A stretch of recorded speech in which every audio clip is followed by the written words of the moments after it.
special presentation of ABC Sports.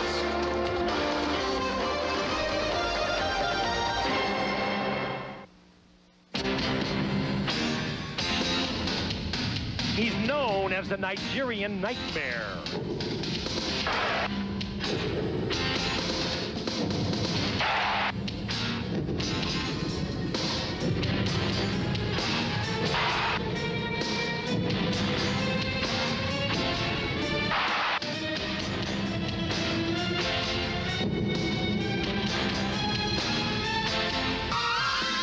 His name, Christian Okoye.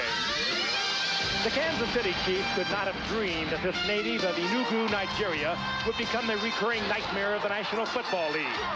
He led the NFL in rushing last season, and at 6'1", 260 pounds, his size is overwhelming. He's a brutal runner, but a gentle man. When I run a defensive back over, it makes me feel good. It makes me want to go back and do it again, and I can hear my teammates cheering also, and it gives me the chills and stuff. So I like doing that. I think it's the name of the game, and it's too bad it has to happen that way, but that's what a running back does. So I have to do it. The Kansas City Chiefs meet the AFC champion Denver Broncos on ABC's Monday Night Football. Stay awake for the nightmare. Are you ready? I'm getting ready. Are you ready? I'm ready. Are you ready for some football? A Monday night party? Hey, this is Rockin' Randall Hank. Ready to get the good time started. From the opening kickoff to the grand finale, it's a Super Bowl season on a ABC. Yes, everybody is a fan. This is the biggest party, man. All my rowdy friends across this land, we all got it started.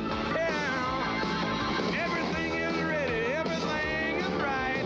Monday Night Football is coming on tonight.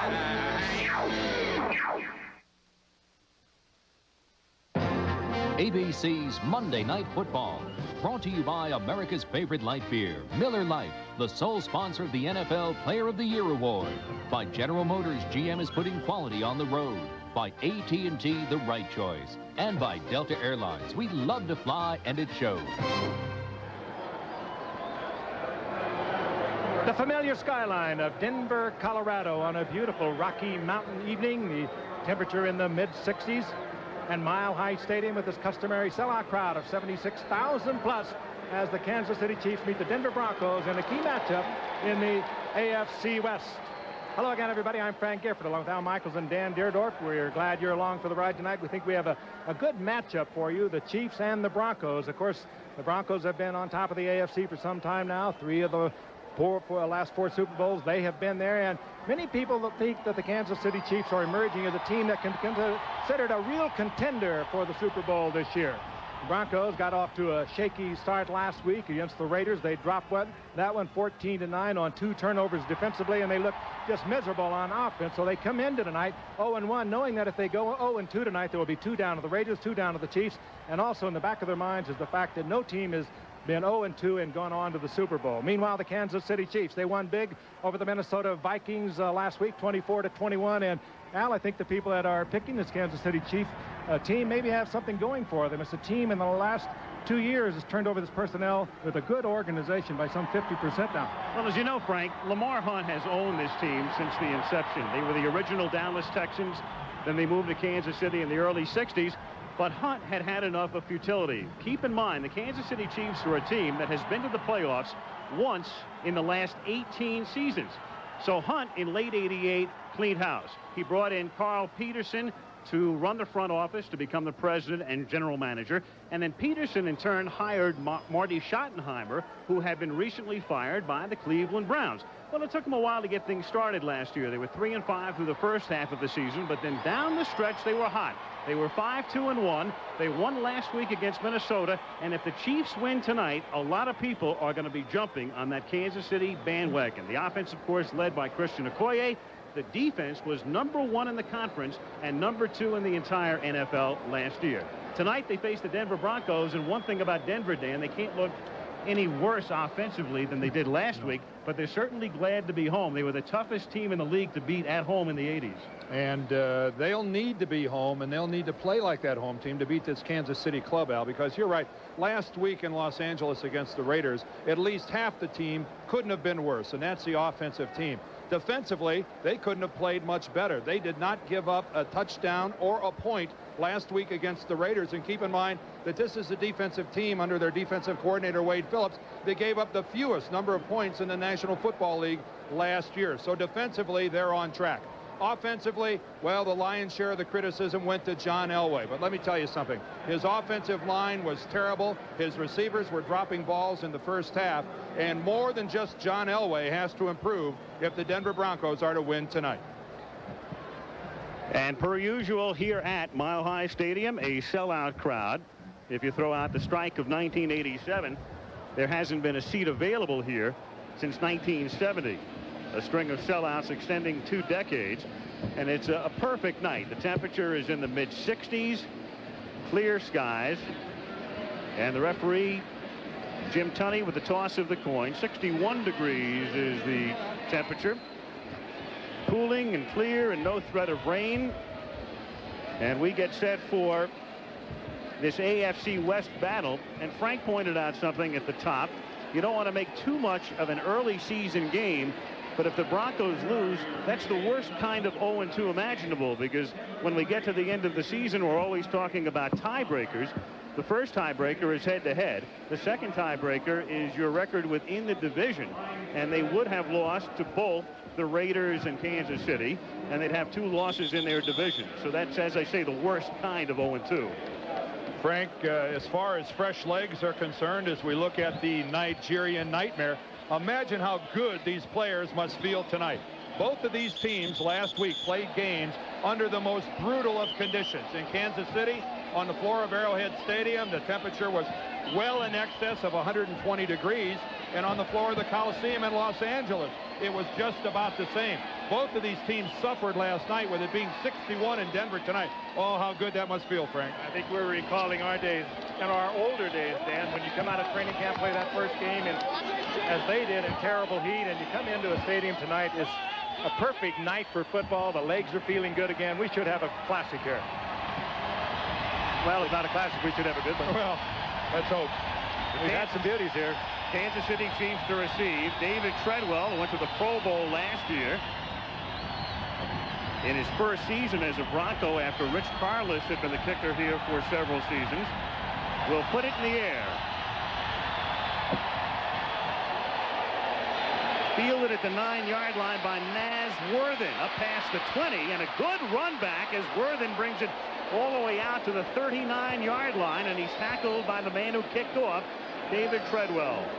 Steve DeBerg, he's 36 years old. Of the starting quarterbacks in the league, only Steve Grogan of the Patriots would be older, in his 14th season. And DeBerg in his backfield tonight. We'll take a look at it after the first play. But the key man, naturally, is number 35, who lines up as a sole running back in this set, Christian Okoye. And they begin with Okoye, who gets wrapped up, and a flag is down after a pickup of about 1.5 yards, stopped at the 40-yard line. Jim Tunney indicating it's a hold against Kansas City. So an immediate penalty against Marty Schottenheimer's team.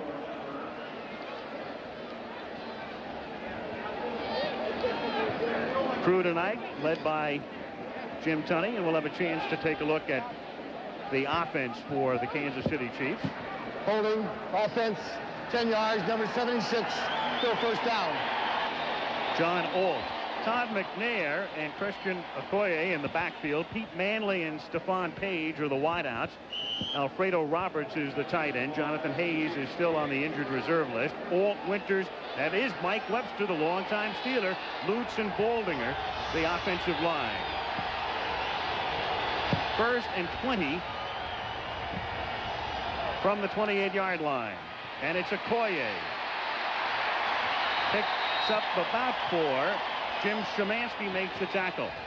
Now the Bronco defense.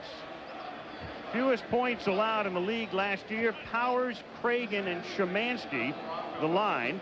Fletcher with Munford getting the start, though he's been banged up. Brooks and Mecklenburg flipping. Mecklenburg going to outside, Brooks to inside this year. Braxton and Henderson are the corners. And the longtime veteran Dennis Smith with last year's outstanding rookie Steve Atwater are the huge safeties for the Broncos. We took a look at Mecklenburg, number 77, lining up as the right outside backer on 2nd and long as the Berg retreats and has time and finds the open man underneath. That's Emil Harry out to the 39-yard line. It will be 3rd and 9 upcoming. Dennis Smith, the safety, makes the stop. There's really no mystery to Kansas City's offense. They like to establish the running game, and as we saw on the first 2 running plays, they went right at Mecklenburg. A lot of people think that you're better off going at him than you are running away from him because he's great in pursuit. But they like to establish the running game. They can do that with Okoye and then go with play action. They're not very good out of a 3rd and long situation. They'd rather go play action, and this, of course, is not the situation where you go play action. 3rd and 9. Kansas City comes up in the shotgun.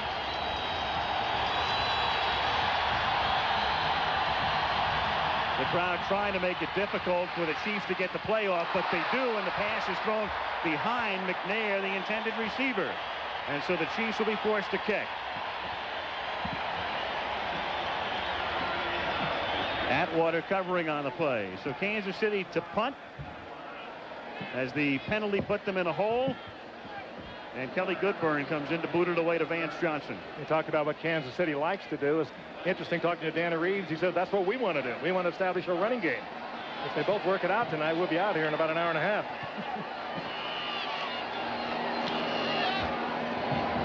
Vance Johnson calls for a fair catch and makes it at the 27-yard line. And the Broncos will begin from there after a 35-yard punt by Goodburn. John Elway. Bad day last year, last week, any way you look at it. There are his figures through his career. Among other things, last week he suffered from heat exhaustion and had to come out in the 3rd quarter. Humphrey and Sewell are the running backs. Johnson and Jackson start as the wideouts, and Kay is the tight end. It's a banged-up offensive front, and as Dan talked about at the top, they had a difficult time last week against the Raiders. Mark Jackson is in motion from the 27-yard line. Bobby Humphrey over the right side and makes something out of nothing as he picks up 4 to the 31. The Kansas City defense with Neil Smith in his 3rd year after a so-so rookie year, bounced back last year. Sally Amua had a terrific year last year, and Bill Moss, the longtime nose tackle, moves outside.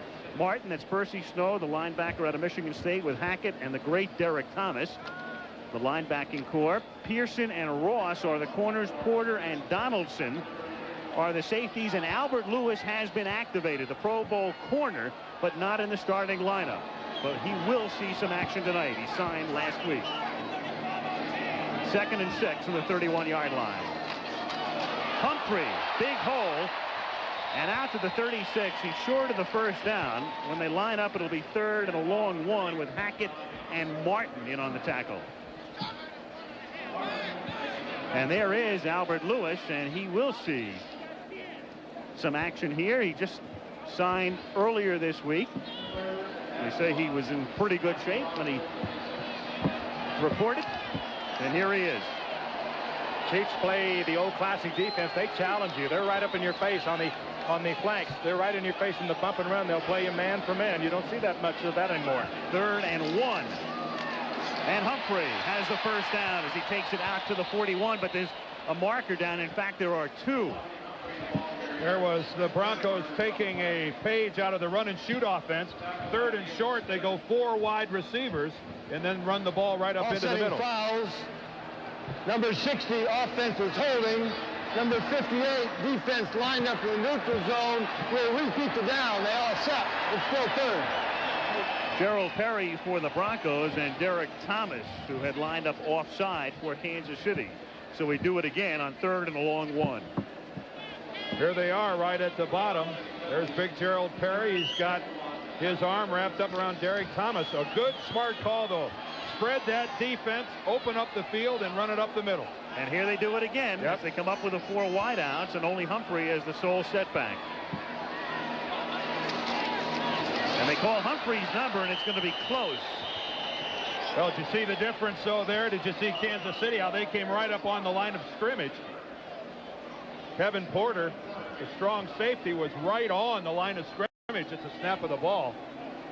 He does not have it. Humphrey comes up short, and Denver will have to kick. Yeah, and that's just a case of, you know, how many times you're going to try something in a row. Denver comes right back with virtually the same look, runs basically the same play, and Kansas City makes the adjustment, and they don't get the first down. Naz Worthen, second-year returner and wide receiver out of North Carolina State. Mike Horan to punt for the Broncos. And it's a line drive angle kick that gets a great roll and goes out of bounds at the 8-yard line. Not a pretty sight, but that'll look beautiful on the stat sheet. No one will know. Talks. No one will know, will they? 56-yard punt. Ugly and perfect.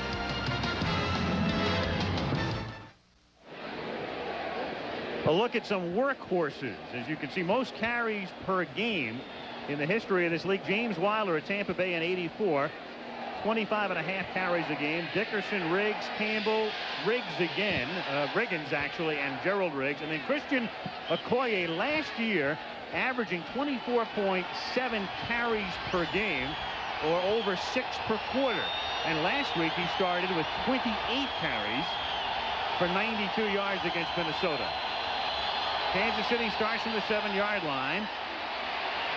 And it's Okoye going nowhere, and there's a marker down. 2 of them, in fact. One thrown by the head linesman. Szymanski makes the tackle. Both flags on the line of scrimmage. And a motion call against Kansas City.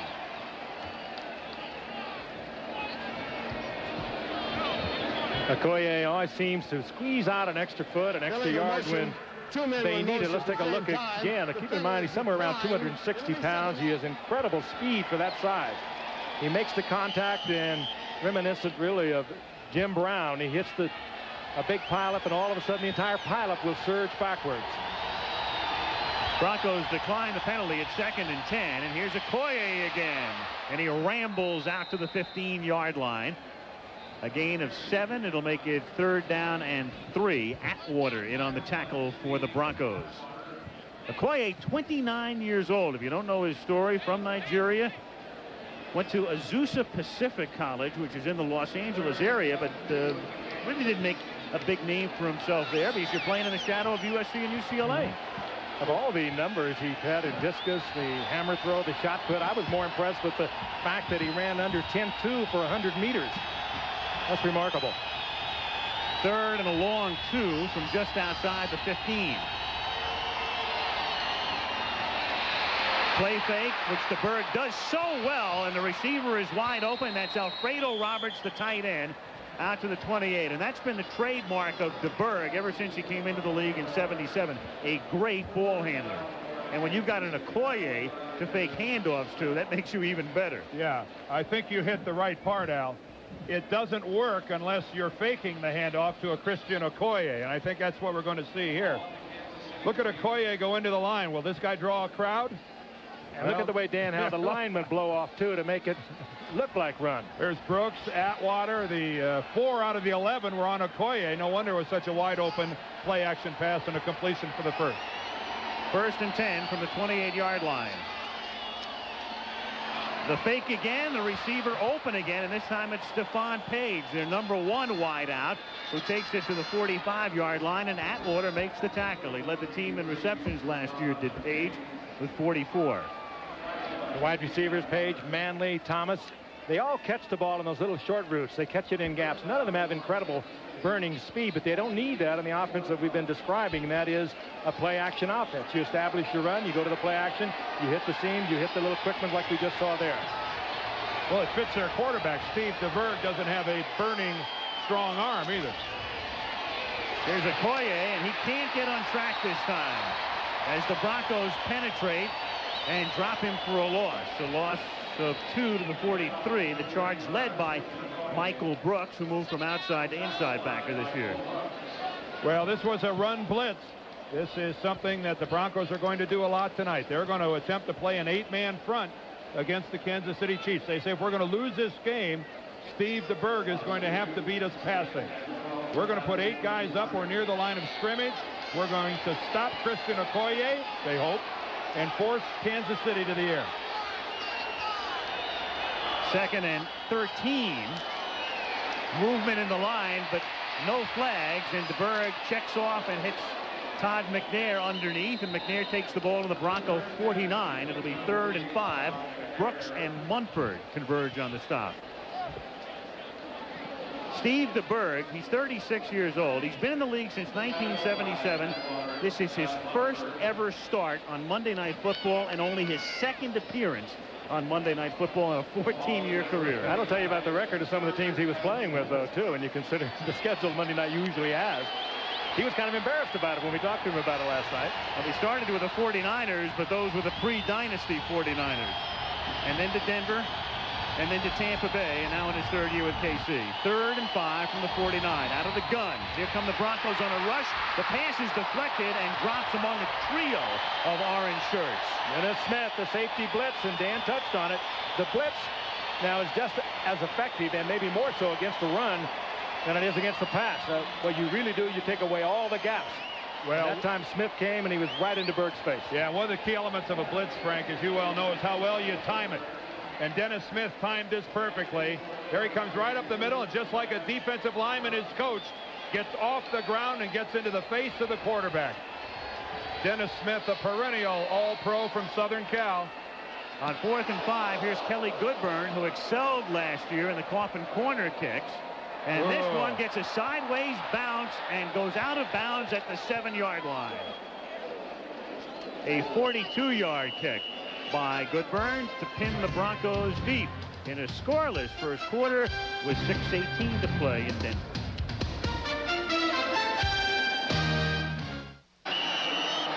John Elway in his career has had a tough time against KC. Low completion percentage, yards per pass, and look at that, 6 TDs, 23 interceptions. But on the flip side, he is 8 and 4 against them as Steve Sewell takes the handoff and gets it after the 11-yard line, stopped by Percy Snow. So despite terrible numbers, a winning record against KC. Those numbers don't get you a shot on the development squad. I mean, that is 6 touchdowns and 23 interceptions. Now, on the other side of that, you have to talk about the extraordinary secondary play of the Kansas City Chiefs throughout the 80s. The best defensive secondary in the National Football League year after year. So they have to get part of the credit for Elway's numbers. 2nd and 6 at the 11-yard line. Here's Elway's first pass of the night, and he rifles it, and it is dropped incomplete. Clarence Kay, who dropped a couple last week in L.A., hit by Kevin Porter as the ball gets there, and it will be 3rd down. And you can hear the crowd murmuring a little bit about Clarence Kay, because this is exactly the way he got it started last week in Los Angeles. This is very close to being possession. You could see that last shuffle right there. You have to get both feet down on the ground. It looked like, at least from that angle, and it looks like we may be getting a replay. That's what they're looking at. They're going to see if he had possession. The replay official is Bill Fetty. They are taking a look. Something tells me so will we. In last week's game in L.A., the closest the Broncos came to scoring a touchdown was Clarence Kay coming up with one in the end zone and then having Jerry Robinson take the ball away. Okay. Linebacker Chris Martin is right with Kay. He goes down, but coming up quickly is Kevin Porter. Now, did he have it? He was losing it on the way down. Yeah, you could plainly see. Let's see both feet. No, before the right foot made contact with the turf, the ball was loose. So it was ruled correctly down on the field, an incomplete pass. And the play stands. It's 3rd and 7, and Elway lines up in the shotgun. Buying time, and then going deep down the sideline, but way out of bounds. Not even close. Ricky Mateel was trying to get loose, and Elway was chased by Dan Saliamua. Man-to-man defense once again by Kansas City. They will go almost 100% with it. They are very confident. Kevin Ross had one cornerback, and pretty soon they'll have Albert Lewis, the other all-pro cornerback, back full-time. He just, of course, reported, but it's a strong secondary that Dan just touched on. That was a total snuff job there, Frank. Had them all. Elway had to throw it out of safety territory. Mike Horan, his first kick was 56 yards. And this one won't even come close as it's off the side of his foot and out of bounds inside the 30. There goes the contract you were talking about, Al. Right. At least the average won't be that bad. And here come some of the Boo Birds at Mile High Stadium. Well, it's 56 plus 15 is 71, a 35.5-yard average. The proverbial shank. Yep. And the Chiefs are in excellent shape at the 27.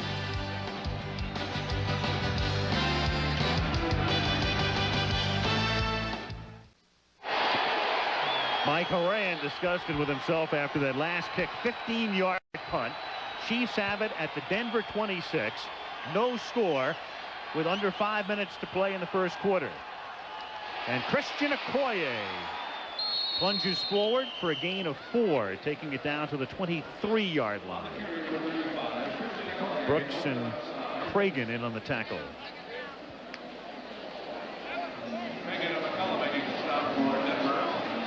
Kansas City, trouble running the ball over the years. Lowest average in the NFL in that period between 83 and 88, as they kept seeking a good running back, and then finally picked up one when Okoye joined them.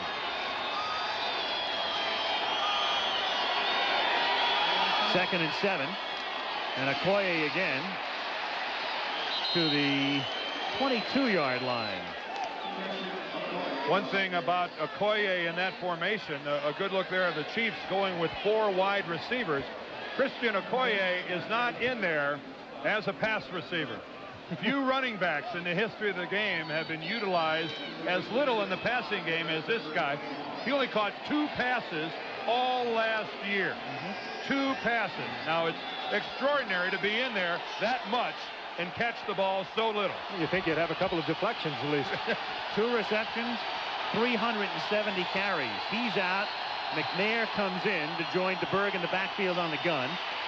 And on 3rd and 5, it's dropped over the middle by Pete Manley on what would have been a first down. Boy, and Steve under no pressure at all. DeBerg gets rid of that ball and just leads Manley a little too much. And Steve DeBerg not happy at himself of having squandered such good field position after the poor Horan punt. One the man. But look at that. Yeah, he could. That ball was a lot closer to Manley than it originally looked like from up here. That is a ball that Pete Manley could have caught and should have caught. It means Nick Lowry comes in to attempt a 39-yard field goal. He's had a lot more success from this distance on artificial turf, a la Arrowhead Stadium in the past, than here. Goodburn to hold. And Lowry boots it through. Lowry and Morton Anderson and Gary Anderson all in a fight for the best percentage in the history of the National Football League. And another step forward for Nick. 3-0 KC. Ooh, the big horse, the big Bronco, looms over Mile High Stadium here in Denver, Colorado, where the Broncos trail 3-0. Nick Lowry to kick off for the Chiefs, who were able to capitalize to some extent after that 15-yard Horan punt. Winder and Alton Montgomery, the rookie, are back to receive for the Broncos. Good deep kick. A yard into the end zone, Montgomery. And the rookie out of Houston gets bumped down out at the 24-yard line. Not much of a drive for Kansas City, as after the Horan punt went out of bounds at the 26, they moved 5 yards, and Lowry booted a 39-yard field goal. Credit the Denver defensive team. I mean, that's your job when you go out there. Force them without a first down to kick. Next week, Giant Stadium, East Rutherford, the Jets winning their first under Bruce Coslett, hosting the Buffalo Bills, each with a mark of 1-1. Monday Night Football next week. The Bills and the Jets at 9 Eastern time. Mobley in motion from the 24-yard line. Elway completes it out to the 35-yard line. The Chiefs felt that Mark Jackson was out of bounds but the official was there to rule otherwise. Kevin Ross covering on the play. It's an 11-yard pickup and a first down. Jackson, again, man-for-man coverage by the Kansas City Chiefs.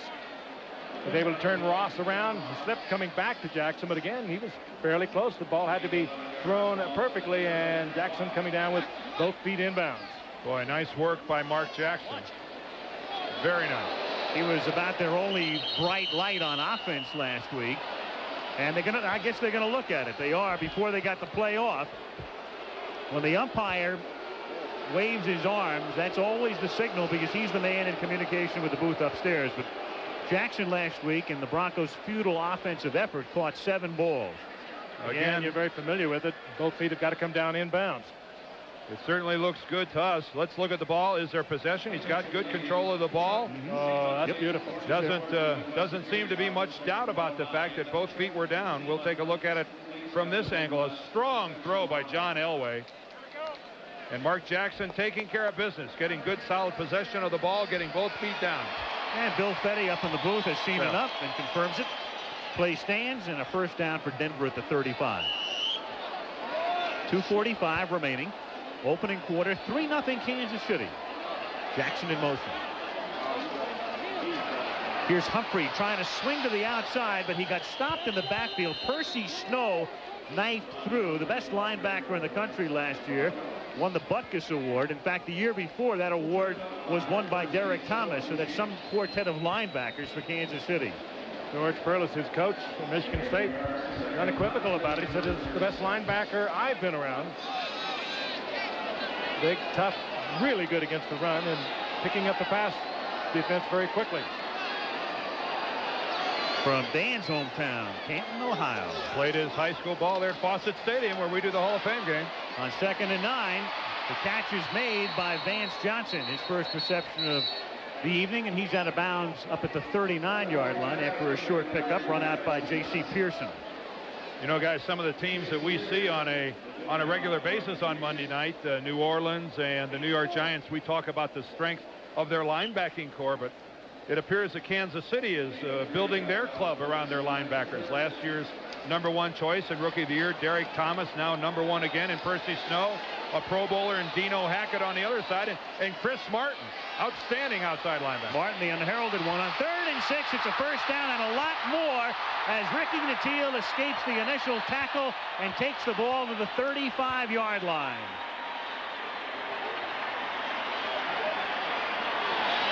A 25-yard pickup. Oh boy, are they happy to see this on the part of Nattiel. He is for almost a year now been troubled with a very bad knee. One of the rare times you'll see the Chiefs go into the zone. You see the miss there by Chris Martin, and Nattiel spins out and shows the speed that made him a #1 draft pick for these Denver Broncos. They are happy to see that out of Nattiel. Then Lewis came from behind to knock him down at the 37. A first down for the Broncos. Under a minute to play in the quarter. Here's Humphrey, exploits a big hole. Inside the 30, the 20. Humphrey inside the 10. Touchdown Broncos.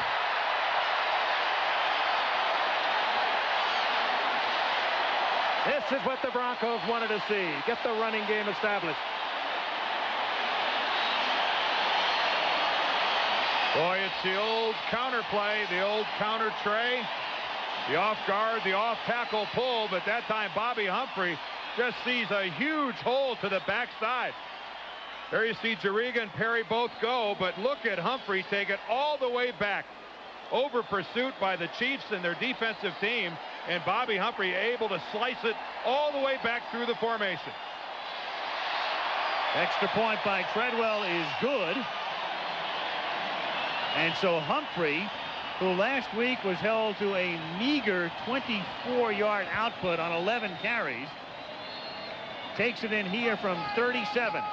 Good strong running. You see the cutback. Now you'll see him breaking the tackle there of Kevin Porter and then kicking it in to another gear into the end zone. And just like Danny Reeves said, he had to get better this year. He had to think last year about everything he did, learning the system. Even that, he was over 1,000 yards a year ago. Now it comes naturally to him, and you saw it right there. A natural reaction to break it back against the grain. Did you see what big Gerald Perry, watch this guy right here, Gerald Perry, pull. Jariga's going to lead too, but watch this guy right here. This is how you spring a ball carrier. 6'6", 310 pounds, and he just puts it away. There's Wydell putting a guy away. Great blocking up front. Great blocking up front. The block by Perry was a little bit out of the screen, but Wydell came in from the other side with another crushing block. Well, that looked good on the film. Oh. Well, keep in mind how bad this group played against the Raiders. That must feel good. Todd McNair takes the kickoff at the 7. Brings it out to the 25. Humphrey's touchdown is the first scored by the Broncos, period, this season. They were limited to 3 field goals last week, and the Chiefs, meanwhile, had not allowed a rushing touchdown in the equivalent of 6.5 games. 26 quarters. Almost half a season's worth. 39 seconds to play in the quarter. Denver on top 7-3. Good team effort. The defense holds when they have to and keeps the Chiefs out of the end zone. They get the field goal, and then the Broncos come right back, take it all the way. Humphrey with a big effort for the touchdown. Good play defensively and offensively. And on that drive for Denver, Elway along the way was 3 out of 3. DeBerg retreats on 1st and 10. And too high off the fingertips of Stephon Page. 2nd and 10. Frank, Steve DeBerg sparing no velocity tonight. There is no touch on this. There was no touch on the last one that ripped through the hands of Page. And this one off the fingertips, I guess you could say he could have caught it, but that was smoking when it ripped through the fingers. If it would have been just about a foot closer to Page, he certainly would have had a much cleaner chance at the ball. But wow, that thing was smoked. DeBerg is 4 of 8. But he's 0 for his last 3. 2nd and 10 from the 25-yard line. Fake. Mecklenburg chases DeBerg and forces him to throw nowhere near Emil Harry. 3rd and 10. And 2nd down, 10, lining up at the 4 wide receivers. Play action. You forget the play action. It just is a habit, I guess, on the part of the Kansas City Chiefs, because Denver was thinking pass all the way. Watch Mecklenburg right in the middle of your screen. He's in there clean. There he comes to a stop after the fake to Okoye. And then he decides to get back in there and pursue DeBerg. Again, the wonderful play action passing of Kansas City. Steve DeBerg has to fall away. Doesn't get much on the throw. Nowhere close to a receiver. 3rd and 10, Kansas City from the 25. 4-man rush, and DeBerg under pressure, but gets it off to McNair. And with some nifty moves, McNair has the first down and plunges forward to the 44-yard line, doing his Okoye imitation. Oh, and there came a guy flying in late. And we've got one of the Broncos. Boy, it looked like he was hurt. Boy, he got up. That Dennis Smith. Dennis Smith came very close to losing a knee. Let's watch this wonderful effort by McNair. And Steve DeBerg, under pressure by Warren Powers, gets it away. And Todd McNair turns in a good effort. End of the first.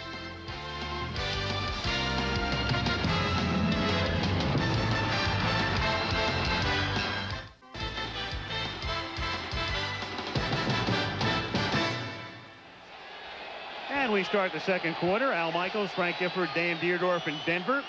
Broncos ahead by 4. And Kansas City on 1st and 10 from the 44. Okoye out to the 50-yard line, a gain of 6. Well, it's been a while since the Kansas City Chiefs have appeared on Monday Night Football. 1983, their last appearance. Yep. 7 seasons. DeBerg pointed out that he had never been on Monday Night Football. Well, you knew that when Lamar Hunt made the move to go ahead and hire Carl Peterson as the guy who was in charge of the franchise, and then he in turn hires a proven winner in Marty Schottenheimer, that it was inevitable that the Kansas City Chiefs were going to return. I mean, organizations win games in this league. And guys like Okoye help you do it as he picks up 14, taking it to the 36. And there is Lamar Hunt, as we said at the Open tonight. He was one of the original founders of the American Football League, and Carl Peterson is behind him.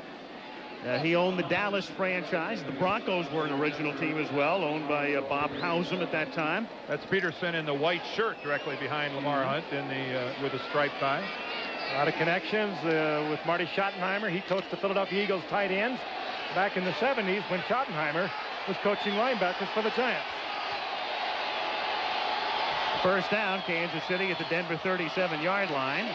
DeBerg off the fake, throws, and it's caught at the 19-yard line by Emil Harry for another first down. And ABC's Monday Night Football is being brought to you by Buick and your Buick dealers. Buick, the new symbol for quality in America. And by Diet Coke. You'll drink it just for the taste of it. Another play-action pass by Steve DeBerg. In a typical Chief game, you won't see him do more than 3 or 4 drop-back passes. Dennis Smith is on the Denver bench. You saw him shaken up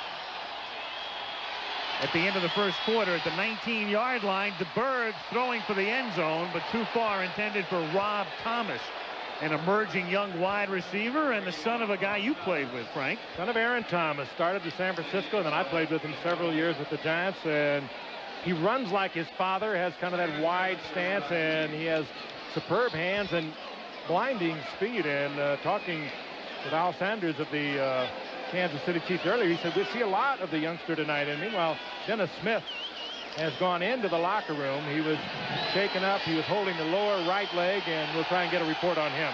He went limping in there. Randy Robbins, the veteran, spells him at strong safety at 2nd down and 10 at the 18-yard line. Hayes.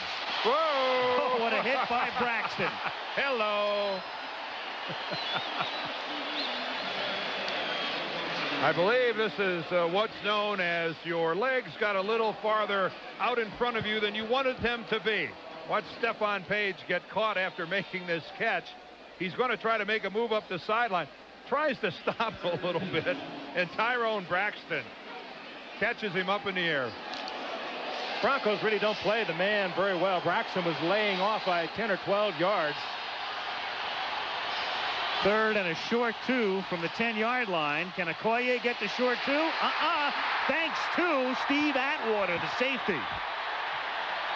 That was a matchup we were looking for all night long. We talked about it earlier. Atwater is huge for a safety. The #1 draft pick last year from Arkansas and an all-pro rookie. Huge at 6'3", 217. And he that time lined up in a linebacker's position. Steve Atwater right on the line of scrimmage. Christian Okoye takes the handoff, and Atwater is unblocked on the line of scrimmage. And I don't know if there was a tendency that the Broncos saw there, but they were ready for the play. There's Simon Fletcher limping off the field, the talented outside linebacker.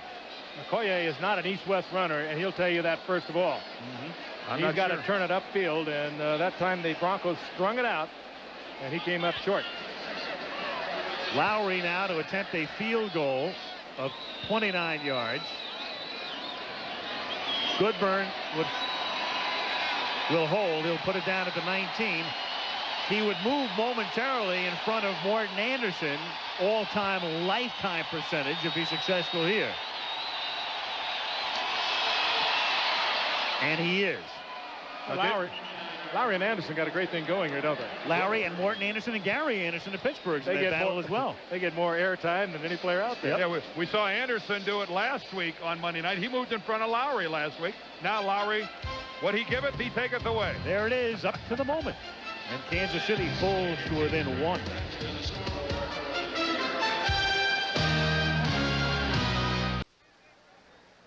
There it is again, up to the minute. Lowry now the highest field goal percentage in history. Anderson 2/100ths of a percentage point back of him. Then Gary Anderson of Pittsburgh and 2 other active players, Eddie Murray of Detroit and Kevin Butler of Chicago. Top 5 all time. Lowry the kickoff, and another good deep kick, fielded 5 yards in the end zone by Alton Montgomery, and they'll take it at the 20-yard line.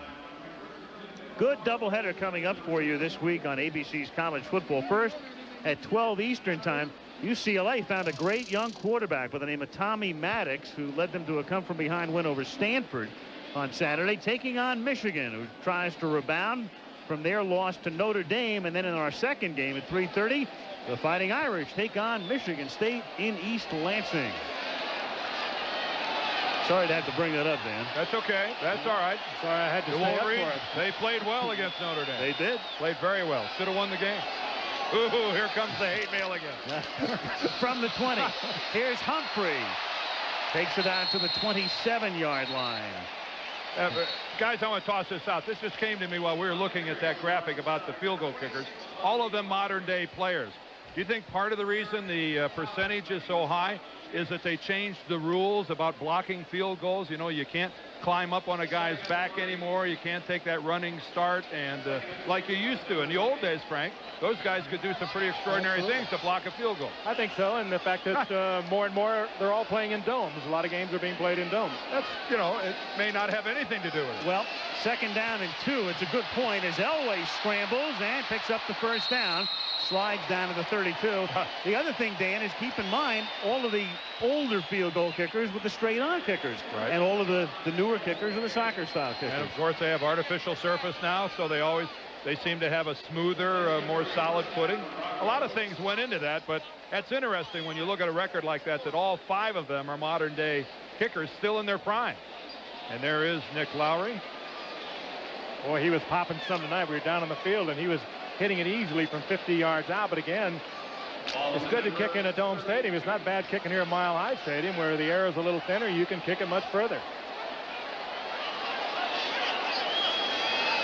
First down, Denver from the 32-yard line. Fake toss to Humphrey. And the pass to Clarence Kay. He makes a juggling catch. Gets it out to the 39. It's a gain of 7. Did you see the acceleration by Derek Thomas? I mean, starting from scratch, he rides the tight end down. Watch him ride Clarence Kay to the inside. Sees the rollout by Elway, but this is tremendous acceleration. And, of course, John pays for that acceleration. Let's take another look at this. Look how quickly he gets upfield and able to get into Elway and force that throw.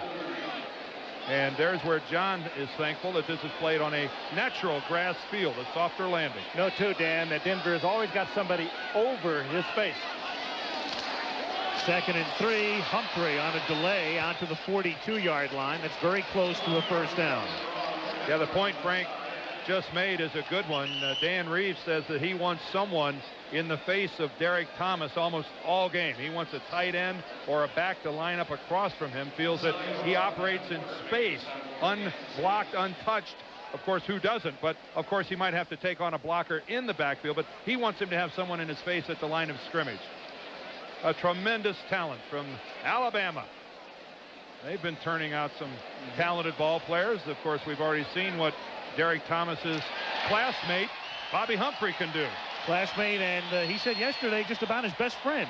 They talk all the time, and what a difficult situation this has to be. Derek Thomas lining up across and having to tackle and perform mayhem on the body of Bobby Humphrey. And I don't think it's that difficult. If he gets hold of the body, he'll twist and mangle it, I'll tell you that. Easy for me to say. I almost just fell out of my chair talking. Thanks for catching me, Jimmy. Elway comes up on 1st and 10 and calls a timeout. This is a tough game, isn't it? In the booth, yes. 8:45 to go in the half as the Broncos use their first timeout. Denver holding on to a 1-point advantage.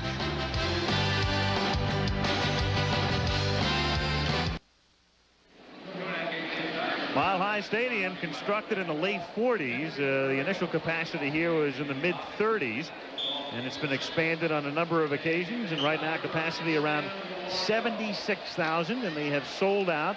When you throw out the strike games in '87, they sold out for 20 years. First down, Denver from the 42, 8:45 to go in the half. Broncos lead 7-6. Elway, again the tight end, Kay, and he's across the 50 to the Kansas City 48-yard line for a gain of 9. One difference between these teams, if Denver's to win, Elway has to have a good year. But if Kansas City is to win, it doesn't necessarily have to be through a good year by DeBerg. No, totally different roles, Al, by the quarterbacks. John Elway's role with the Denver Broncos is to win games. Steve DeBerg's role with the Kansas City Chiefs is to not lose games. Though that is a big difference, a very big difference. Well put. 2nd and 1. Here's the flea flicker as Humphrey back to Elway, and then Elway's pass to Johnson is caught at the 5. Tom Landry passed the popcorn. Kevin Ross was taking one look into the backfield, got himself frozen up. Vance Johnson kind of drifted down and kicked in the speed. Ross caught looking, and Elway kind of underthrew it a little bit, but he wanted to make sure. For a minute, I thought it was Tony Dorsett flipping it back to Roger Staubach. Humphrey hitting into the line of scrimmage, back to Elway, and here comes Ross, who had taken the peek at Humphrey coming into the line of scrimmage, got frozen for just a moment, and that was all Johnson needed. On a 2nd and 1, pretty much a free play, and they make very much the most of it. 1st and goal after a 43-yard pickup. Split backs for the first time in the game. Touchdown, Humphrey. Oh, you can throw it, you can run it, and vice versa, and Denver's got it working on both ends of the coin. Well, they've had a 76-yard drive, and they have followed that one up with an 80-yard drive. Tremendous blocking by this offensive line again that had a tough time last week. You see the pull by Jariga, the first guard through the hole, and Bobby Humphrey this time just follows his blockers. A natural hole up the middle. You see Gerald Perry blocking on Bill Moss, and Bobby Humphreys easily into the end zone. Treadwell to kick, Kubiak to hold, and the Bronco lead is 8.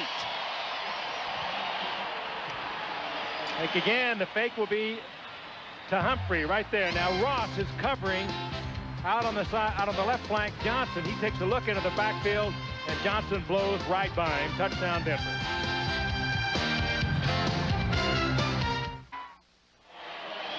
Bobby Humphrey had a long afternoon last week in Los Angeles. He, like Elway, suffered from heat exhaustion, but he's giving Kansas City some exhaustion tonight. Bobby Humphrey is telling us that next time we see the Broncos, it ought to be him walking through the smoke when we go on the air. Instead of Okoye. Kick taken at the 5-yard line and run back out to the 24 by Pete Manley, and there's a marker down. In fact, a couple. This marker looked like it came out of the upper deck. There's the flea flicker, a look at the long pass from Bobby Humphrey back to John Elway, and of course he finds Vance Johnson, or as he likes to be known, the Vance. If you're going to do it, you do it on 2nd down and real short yardage. It is a waist down. Al pointed that out. You come right back with Humphrey, and Dan Reeves is getting what he wanted. On the return, number 23. It's first down. He's getting good blocking by that offensive line, something that was totally lacking last week against the Raiders. But then again, it's a much healthier offensive line than he had a week ago. He couldn't work them out before the Raider game, and this past week he really put them to the test. They went back to the pads, they did a lot of running, and he said, we're going to get in condition to play this game. And they're home. That makes a big difference. They are home. It does help. At the 14-yard line, the Broncos, after that 80-yard drive, lead 14-6. And DeBerg commences this drive by giving the ball to Okoye, but he can't get on track. Mark Munford, who was banged up so severely earlier in the week, they were thinking about putting him on the inactive list. But he's healthy enough to play and makes the tackle here. Yeah, once again, they strung Okoye out, and he is not going to hurt you if you get him going sideways. He cuts back better than you might imagine for a 260-pounder, but he does not do his best running. Far from it when you string him out, and the Broncos, whether by design or happenstance, have been able to do that, and he is getting nowhere. That last play was out of a straight I formation. Now they're back into their traditional one-back set. 2nd and 10 from the 14. Well, I think it's safe to say that here comes an audible. Play clock is down to 1, and they get it off, and Okoye moves through the hole and gets gang tackled up at the 21-yard line. Munford hitting him, and Robbins and Fletcher and Atwater. We talked about John Fourcade last week and his travels in New Orleans. What about Steve DeBerg? In '77 in San Francisco, he gets bumped out of a job by Montana. comes to Denver, and along comes Elway. Goodbye to Berg. He goes to Tampa. They draft Vinny Testaverde, and he winds up in Kansas City. You know, he actually was drafted by the Dallas Cowboys, and we could have put another little figure up there. The Cowboys cut him. Right, back in '77. Well, as far as Steve is concerned, that was many paychecks ago. 3rd and 4 from the gun. And DeBerg with a low throw, but a nice catch made by Page, who goes to his knees to corral it and takes it out to the 28-yard line, covered by Braxton. Page doing what he does best, and here comes again the blitz. And DeBerg spots Page, who also reads the blitz, pulls it up short, but pulls it up with enough savvy to get the first down. That's heads-up play by Stephon Page. That's exactly what it was, Frank. That was a blitz adjustment by Page. He saw Randy Robbins coming on the blitz. The minute he sees that, all bets are off. The route's shorten up, but he had the awareness to get the first down. 1st and 10, and look at the Broncos lining 9 men up on the line with 1 linebacker, and then Atwater back as the free safety. They want the nightmare. Now the corner's back up, but the pursuit and penetration is there as Greg Cragen stops Okoye in his tracks. Well, there's a situation where you really have to wonder why you don't see DeBerg go to an audible.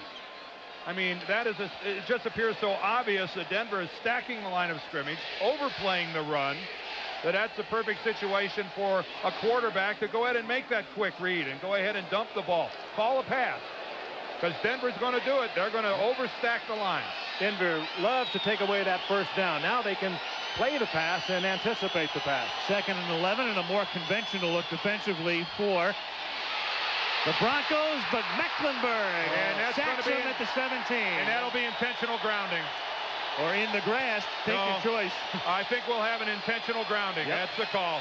We talked earlier about how tough it is to run away from Mecklenburg when he has a free assignment, as he did then. He just came off on the blitz, and no way DeBerg could move away from him. He's going to beat Alfredo Roberts, the tight end. I mean, just cleanly upfield. The rule reads, if you throw the ball. Grounding, number 17, 10 yards and loss of down. Yep. It'll be 3rd down. One of the biggest penalties in the game because it includes a loss of down. But if you throw it with the sole intent of evading a sack, that is intentional grounding. That's a good call. And one thing they do not have in their arsenal, the Kansas City Chiefs, is a deep passing game. 3rd and 21. They have to get it to the 38 for the first down. They throw it underneath to McNair, and he's tackled at the 22-yard line by Braxton. Loose ball, but after the whistle.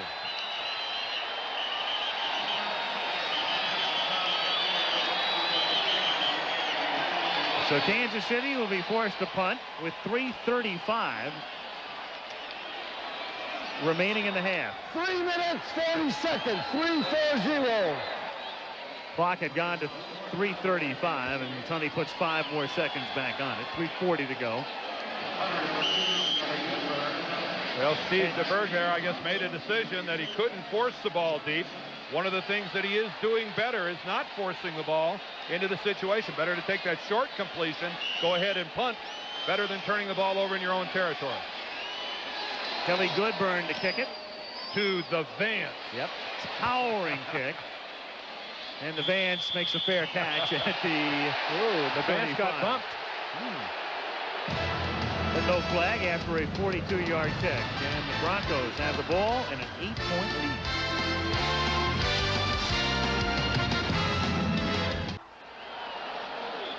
Well, the question is Roseanne pregnant? That will be the question tomorrow night on the season premiere of Roseanne. And the newlyweds, the expectant parents, and the landlords. 3 stories of modern love under one roof on a special preview of Married People tomorrow night after Roseanne, right here, Rachia on ABC. What a celebrated pregnancy that would be. Yes. From the 35-yard line, Elway goes deep and has it batted away, intended for Sewell, and Kevin Porter got the hand up to knock it awry. Denver out in front 14-6, and one thing that Marty Schottenheimer doesn't want to happen is another touchdown by the Broncos, because Kansas City is not your basic catch-up team. They're ball control, they're hammered a little bit. They're not going to get you on deep passes. They're going to have a tough time coming back. Good coverage here by Porter. He's moved into that starting role. Lloyd Burris, forever the strong safety of the Chiefs. He's now relegated to a backup position. He was one of the great ones. 2nd and 10. And it's dropped. It is a completed pass. I think it's fumble. a live ball. Kansas City recovers. Orson Mobley dropped it, and Albert Lewis recovers it. Boy, an absolutely nothing pass route by Orson Mobley. Just runs about 8 yards or so down the field and button hooks. Danny made a great job catching it. John really zipped it in there. He handled the ball and then coughed it up, and now all of a sudden Kansas City's got good field position. Denver had a good shot to really almost take Kansas City out of this game. Look at these. He drills it in there. He handles the ball well with his hands like he should, and then all of a sudden, if anything, he's stripped as Dino Hackett grabbed him by the left arm and gave it a tug. Well, let's take a look at that again if we could one more time, Kenny and Craig. Let's watch the feet. And replay's looking at this as well right now. Well, you could see it appeared from that angle that Orson Mobley did have both feet on the ground and possession of the ball at the same time. It certainly pulled it was very close. It was very, very close. If he only had 1 foot on the ground and the ball came loose before the 2nd foot got on the ground, that would be ruled an incomplete pass. Another one of those Pro Bowl defensive Kansas City Chiefs, Dino Hackett. Look, he reaches in, pulls as hard as he can, and you be the judge. It's, again, 2 feet have to be on the ground, and he has to have the possession. We're back, though, to remembering that it was ruled. Catch and fumble, first down. It was ruled a catch and a fumble, and we would have had to have seen something conclusively overturning that, and we certainly did not. So the call of the referees on the field, of the officials on the field, is backed up by the booth. First down, Kansas City at the 43-yard line.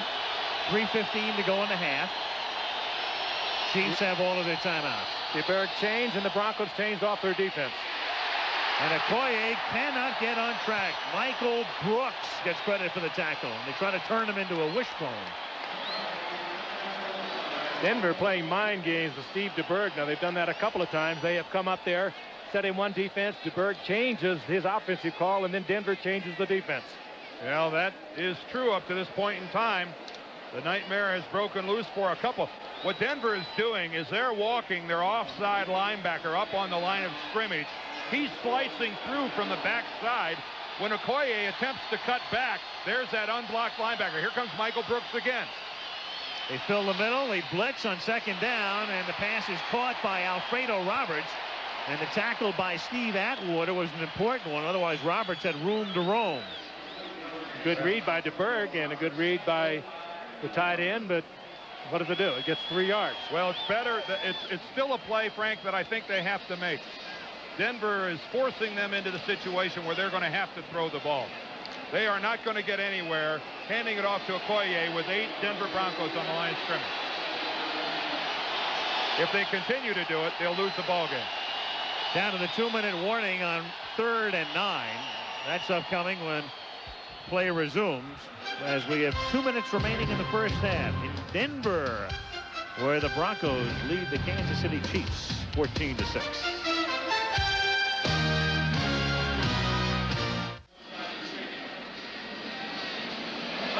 Al Michaels, Frank Gifford, and Dan Dierdorf in Denver. 2 minutes remaining in the first half, and return to glory. Monday Night Football will spotlight return to glory. Talking Bears, we're talking Raiders, we're talking the Miami Dolphins. They're 2-0, and they're looking like the old Bears, Raiders, and Dolphins. At least threatening to look like that. Coming up at halftime. We got these Chiefs pointing at everybody. This thing looks more like a punt than a pass play. 3rd down and 8. And DeBerg has the open man for a first down. Getting loose was Emil Harry at the 28-yard line. Turned outside, makes the catch, and they pick up a key first down with 1:45 remaining. Wade Phillips, the defensive coordinator for the Broncos, whose defense has yet to yield a touchdown this season. Remember, the Raiders last week scored 2 touchdowns on defense against Denver's offense. And tonight, KC with 2 field goals.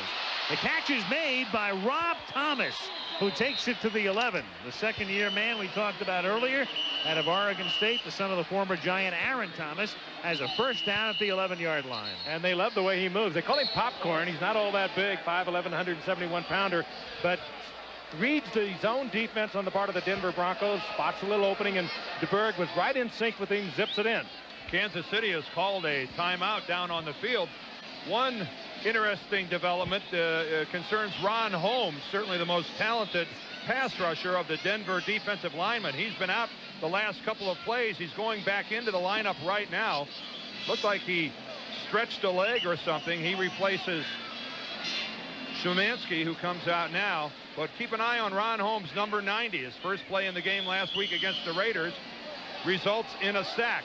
He's the guy capable of making a big play on the line for Denver. He only came in about 10 days ago. He's trying to play himself back into shape. Well, he's about 15 pounds overweight. He's up around 280. He should be about 260. 1st and 10 at the 11. And it's the inside handoff to McNair. And a 6-yard pickup as he takes it to the 5. The clock is down to 1:10. The Chiefs have 2 timeouts remaining. And they will not spend one here. They will go without a huddle. And on the 5-yard line, they're going to stay in the shotgun with Okoye on the bench. 2nd and 4. They can pick up a first down without getting a touchdown. And it's knocked away by number 24, and there's a flag. Henderson, but a penalty. There comes a late flag. Intended for Manley. Wyman Henderson was all over Manley, but was he there early? Yes. 24 is Henderson. Manley tries to fight through him, and he's riding him all the way, but he hasn't gone beyond 5 yards. There is the interference. He got in early, banged on the left arm, but it was close. Well, it's very close. When you're down there deep in your own territory, inside what they call the red zone, you've got to play an offensive receiver very close. But they're going to call it against. Right. They're going to call it against Manley. He was pushing off of Henderson, who has every right to do what he's doing. Now, if Manley goes up the field over 5 yards, he has to get off him, but he can ride him for those 5 yards, and he played a beautiful defensive corner right there. Wow. I don't see that one. So you got to play it that way when you're down that close and you're man-to-man. I don't see that one. No way. It's 2nd and 14. These are big boys playing this game here now. 2nd and 14 from the 15-yard line.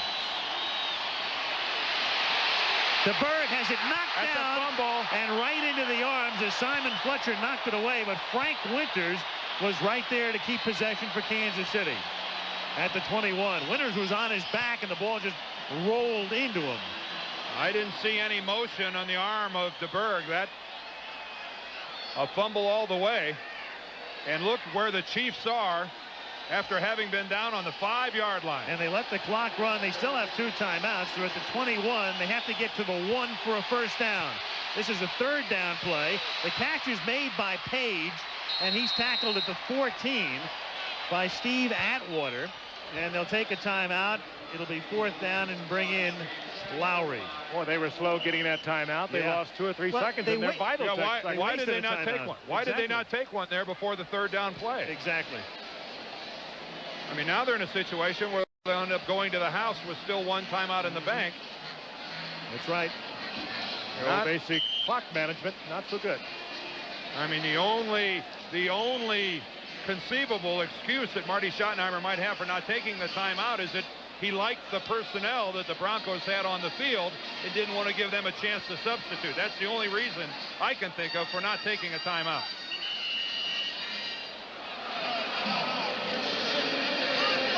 Kansas City takes the timeout. It went from 9 to 6. Apparently Tony agreed that the timeout was called as the clock was running down and had been stopped inadvertently.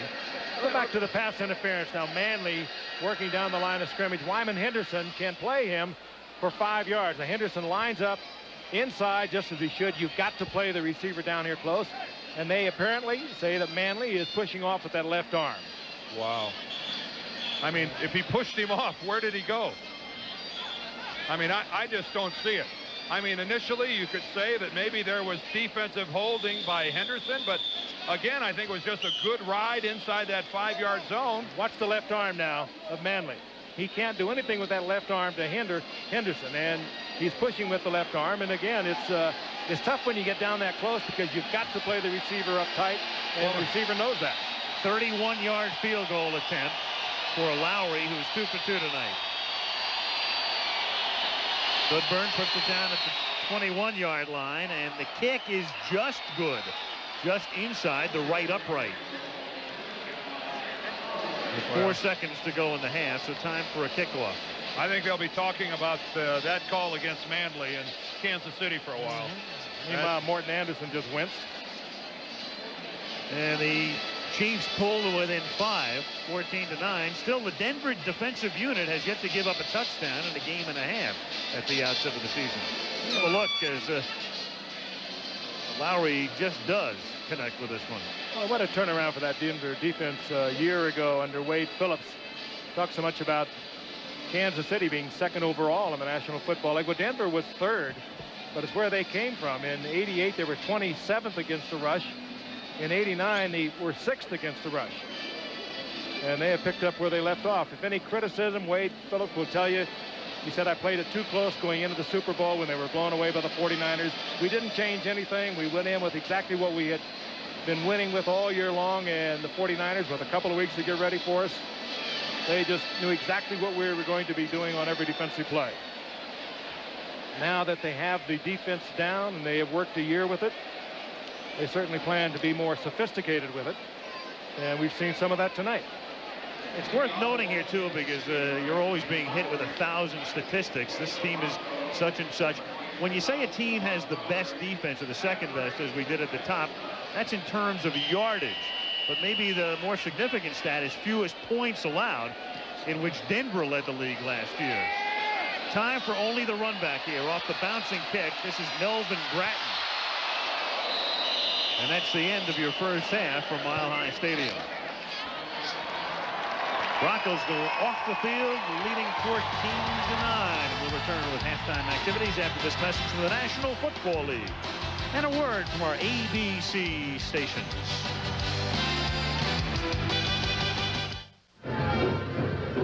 Back at Mile High Stadium, the Broncos over the Kansas City Chiefs 14-9. And I had a chance to look at the highlights, as I'm sure you did, Al and Dan. What I liked with Miami, they have a very solid, strong running game now. This is not a team that's going to rely on a whole lot of Marino putting it up in the air anymore. And Don Shula won his 200th game as the coach of the Dolphins. We're going to see them later on this season against L.A. I think the most amazing thing, though, yesterday, that Philadelphia-Phoenix game with Philadelphia nearly a 2-touchdown pick, and how nice a ride was that on the plane ride home yesterday for not only Joe Bugle, but Ted Plum, who sort of was one of the scapegoats for Philadelphia's wild card playoff loss, the one-time Eagle offensive coordinator, now coaching under Bugle at Phoenix. Yeah, it's really a two-part story. You have to feel really good for Joe Bugle winning that first game, but you know, even the bigger story is Buddy Ryan now opening up at 0-2, and the Eagles this week have to go on the road. They have to play the Rams out in Anaheim, so it's not going to get any better. Keith Jackson still sits at home. The burners are on Buddy, I'm afraid. I think they probably are. The Giants, by the way, the rivals, and picked with the Eagles in that Eastern Division of the NFC. And, of course, you got to throw Washington in there. But the Giants now have Miami this weekend. They have them at home, and if they can get by Miami, they can all of a sudden be 3-up. Washington ran into the 49ers, and people were wondering if the 49ers were maybe a little more vulnerable. After Did we ever really wonder? No, I never wondered, and Montana did his thing at the end of the New Orleans game, and then yesterday Montana had just a sensational day. Take away Rice, and you got to look at Taylor. 80-some-odd yards.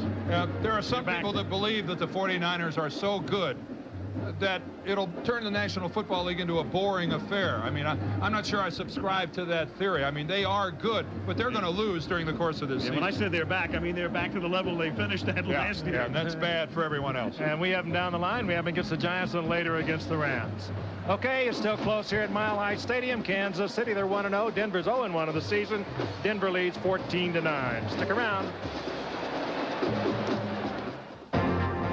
The Lexus Halftime Report has been brought to you by Lexus LS 400 and ES 250 automobiles, the result of a relentless pursuit of perfection.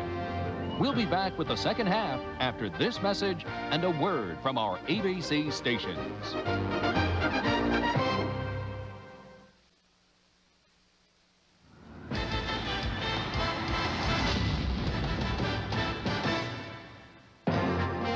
ABC's Monday Night Football, brought to you by Ford and your Ford dealer. Have you driven a Ford lately? And by Budweiser, with that clean, crisp, cold taste that makes it the king of beers. Nothing beats a Bud. And back we come for the second half in this AFC West confrontation. Kansas City, after their victory last week over Minnesota, and the Broncos trying to rebound after their loss in Los Angeles. 14-9, Broncos at the half. Marty Schottenheimer plotting some second half strategy with Bill Cowher, the defensive coordinator. What is he, 0-9 as a coach against Denver? That's a good point. We haven't brought that up yet. Sammy, he'll be so pleased. Right. Sammy Winder with the run back of the second half kickoff. Out to about the 28-yard line. We have a chance to take a look at the halftime statistics. Well, relatively even in terms of total yardage. The possession almost 2-1 in favor of Kansas City. You expect that with that passing game. But Denver right now with the 14-9 lead.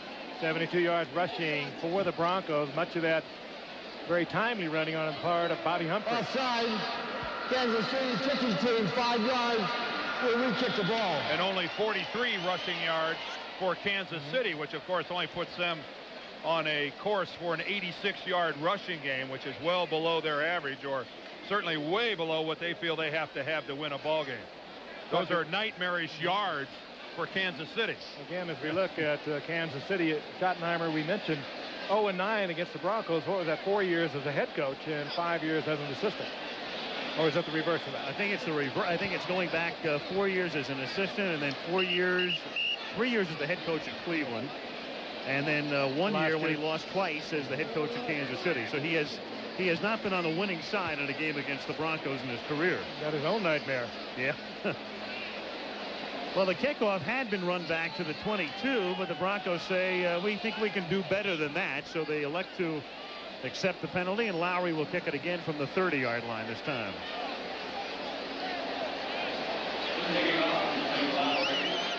Quick flash of Danny Reeves talking to John Elway. He had perhaps his best preseason he's ever had in his career before last week when everything came apart against the Raiders.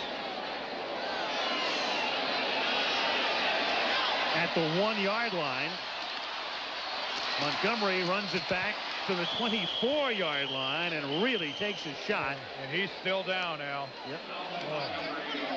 Save me from special teams. There he comes up late. Barry Word was the guy that hit him, and then Rogers came in to give him a second blow. Why would anybody really want to do this? Breaking it back in the middle, I'll tell you, that's pretty gutsy. And when you cut it back, you usually are going to either pop it for a big one or you're going to have something happen like this happen. Barry Word, who backs up Okoye, and goes about 235 and plays on special teams. So after the penalty, it's a 2-yard difference. Instead of the 22, they start from the 24, and Elway throws to Johnson, and Johnson seeking that first down. Very close to it. Don't you just know that was something they picked up in the first half? They said, look, we bring him around, we bring him in motion, they're not picking him up, they come right out, bang, they go with it. And as often happens in an offensive series, that play sets up another play. I assume it won't be too much longer before we see that motion again.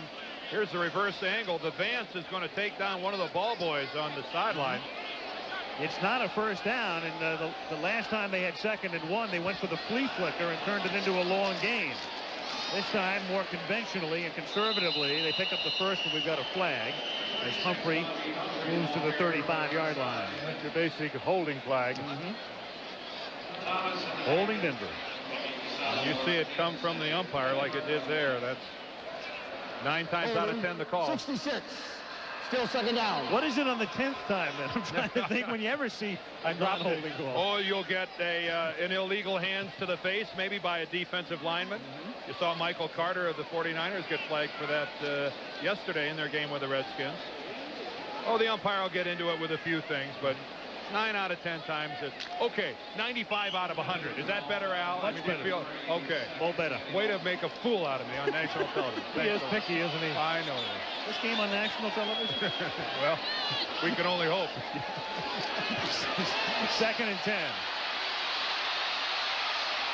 Elway And it's incomplete, throwing it out of bounds. Two receivers in the area. They had Kay, and behind him, Mark Jackson. And Neil Smith was the guy who put the pressure on Elway that time.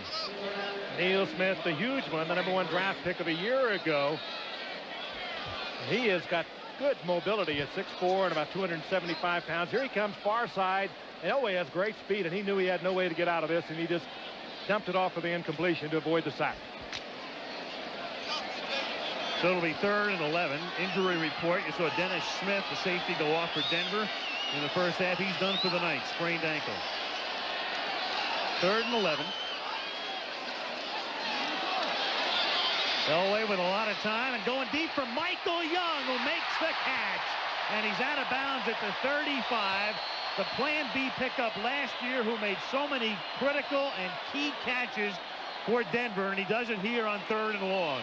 Well, one of the rare times you're going to get Kansas City in the zone, and Elway, whether you read it or not, there is a little pass off, and all of a sudden Michael Young is in that free area, and it was Steve Sewell who also made a fine block there to give Elway the time to deliver it. But a good read by Michael Young and Elway. Kansas City doesn't play that zone very often, and they really exploited it. An average throw. 42-yard pickup. 1st and 10 from the 35. Humphrey on a counter goes nowhere, loses the football. Pile up at the 32-yard line. No signal yet, and now we do. Kansas City. Oh, boy. Chris Martin recovers the fumble, and Saliamua and Smith were the guys who knocked it loose. And it was a sandwich job on Bobby Humphrey, hit simultaneously from both sides. Saliamua comes in from the backside, and Bobby Humphrey coughed it up, but you can hardly blame him taking a double shot like that. Watch it here from the other side. Here comes Smith from the one side with the hat. Saliamua from the backside. Bobby Humphrey never had a chance. That's over 500 pounds involved in that sandwich. 1st and 10 from the 32-yard line. Page is wide open as the cornerback fell down. He's to the 40 and out of bounds at the 35-yard line. Well, Tyrone Braxton fell down, and Page was free as a bird for a 33-yard pickup. Well, the dreaded combination there, guys. We not only had the cornerback fall down, but then we had a missed tackle. I think Randy Robbins ends up missing the tackle. There goes Braxton down. Playing for the hit on the zone, and a good move by Page. He read the zone, caught the ball in the gap, and then breaks the tackle. 1st down, Kansas City. There's Robbins playing in place of the injured Dennis Smith. 1st and 10 at the 35-yard line. Fake to Okoye. That freezes the linebackers, and then the pass is not caught by Bill Jones, who did catch a touchdown pass last week against Minnesota. Over the top of his head, and he couldn't haul it in. And he was free. Good touch by DeBerg. He was under a lot of pressure. He found Jones, who was probably very difficult to even see coming out of the backfield as he did. Here's DeBerg now. He'll step up, and then just the little touch pass. Here's Jones looking it into the hands. You got to catch that. He's got 6 points if he does, and he just doesn't handle it. 2nd and 10, Kansas City at the 35. Early 3rd quarter. Broncos lead by 5. Okoye, led by a passel of Bronx, led by Cragen. It's early, but the Broncos have pretty much taken Okoye out of this game. And it's just hustling. They've strung it out, made him cut back into the defense, and he's not good at that. But they've been putting also a lot of hats on him. Well, you can almost see the frustration and the little arch in the back, the way Okoye walks off the field. He's not used to having this kind of a day. Again, though, Denver forcing Kansas City to win this game, or attempt to win it, by throwing the ball. 3rd and 10. 4-man rush. Good protection for DeBerg. And then it's incomplete. Good coverage on the play, intended for Page. But Elliott Smith, number 28, was right there, shadowing him. Well, I think Page slipped when he made his cut. He went to plant and come back, and it looked like he had a foot go out from under him and went down to the ground, got back up, but by then the ball is underthrown. I mean, DeBerg is throwing to where he thinks Page is going to be.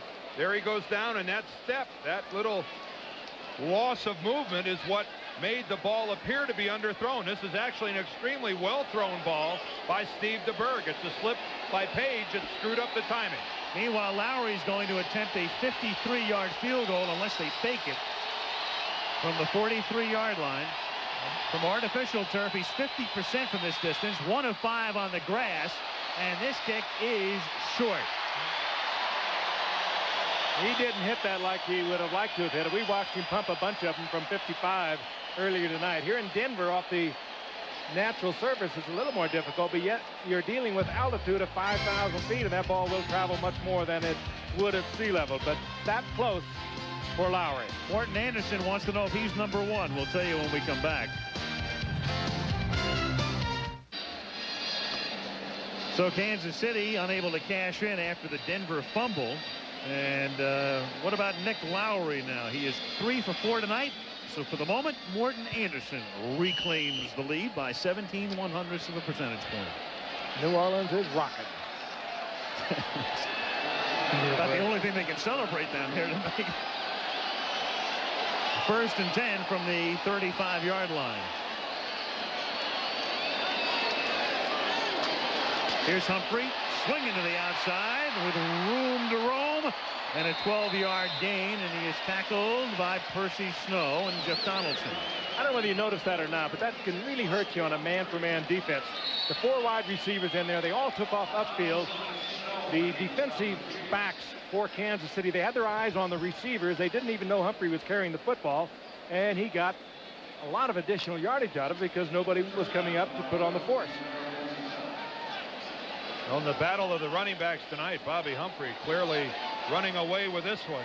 He's the dominant runner on the field, not Christian Okoye. First down from the 47-yard line, and here's Humphrey, and this time there's no place to go as he's stopped at the line of scrimmage by Neil Smith. And it really hasn't been a battle of the running backs tonight. It's been a one-sided duel at the moment, with Humphrey clearly.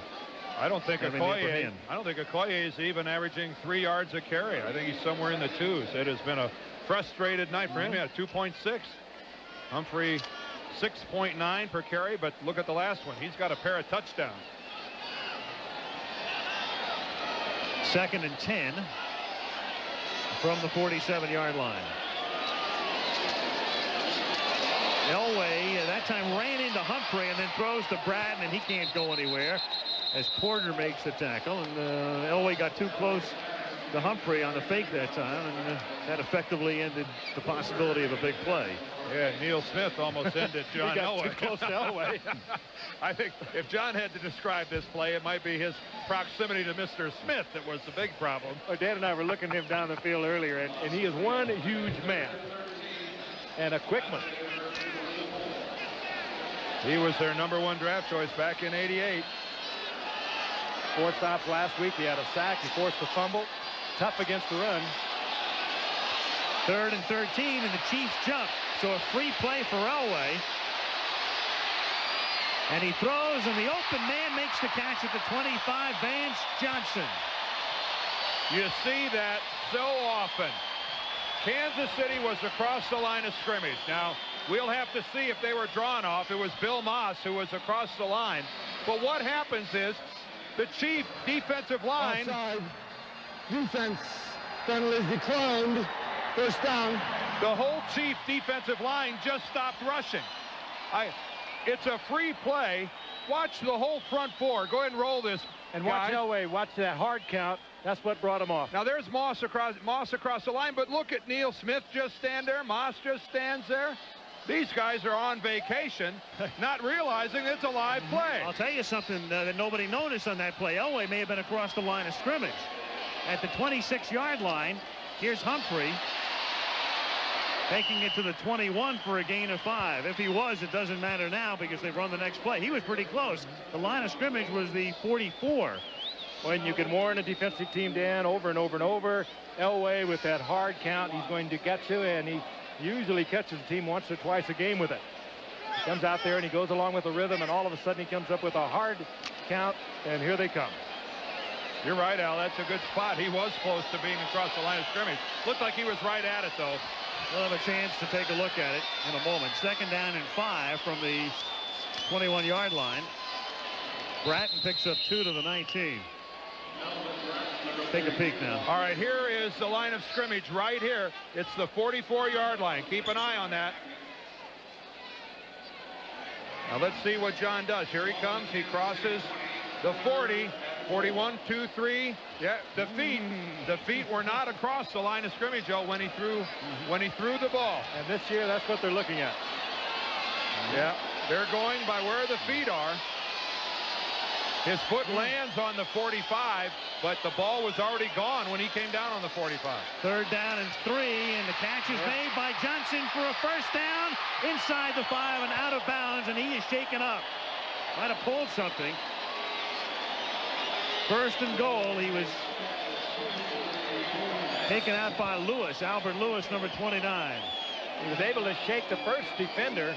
Elway rifles it out into the flat. I'm not so sure he didn't get kicked. And here comes Lewis into the play. Oh, it was that shot. The Vance gave him a tremendous shot on the shoulder. Vance spun around like a top, and I'm not so sure he knew where the end zone was. I'm not sure the Vance knows where the Vance is.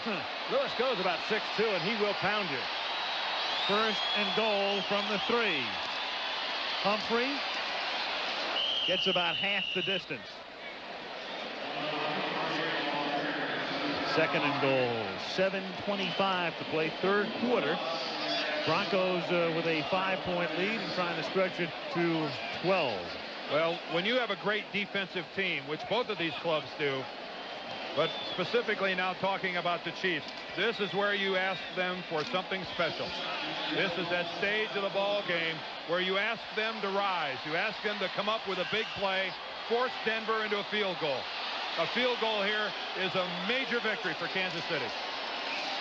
And on 2nd down, Elway not even close. Mobley was the intended receiver, but he was well covered on the play. Chris Martin, reading it from the outset, just stayed right with him, and Elway had no place to go with it. And you ask that defense that because you are not a team, the Kansas City Chiefs, that comes from way back.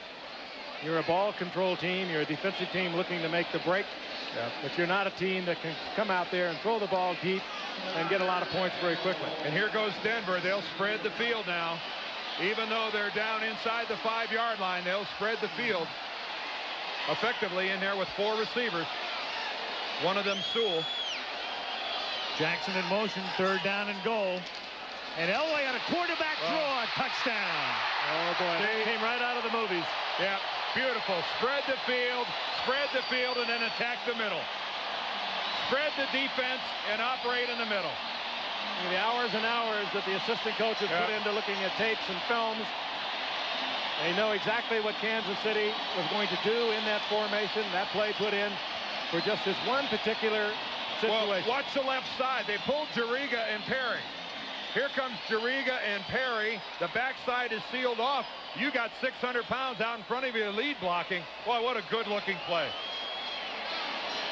What a good-looking play by the Broncos. Treadwell with Kubiak holding.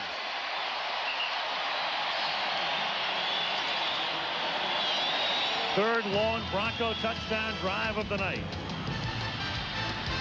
21-9.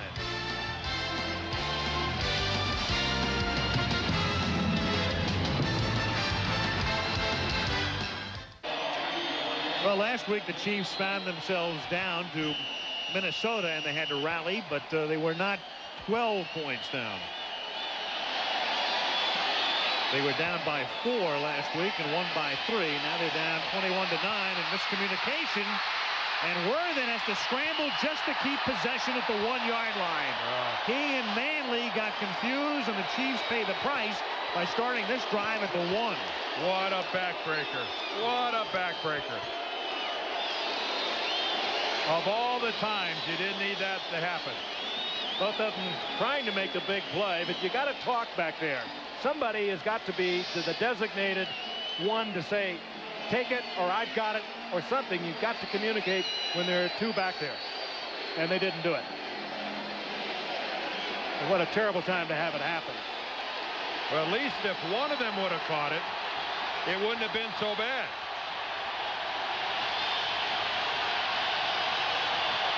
Chiefs backed up to start this drive. And they play fake and buy some breathing space on a pass to Stephon Page out to the 7-yard line.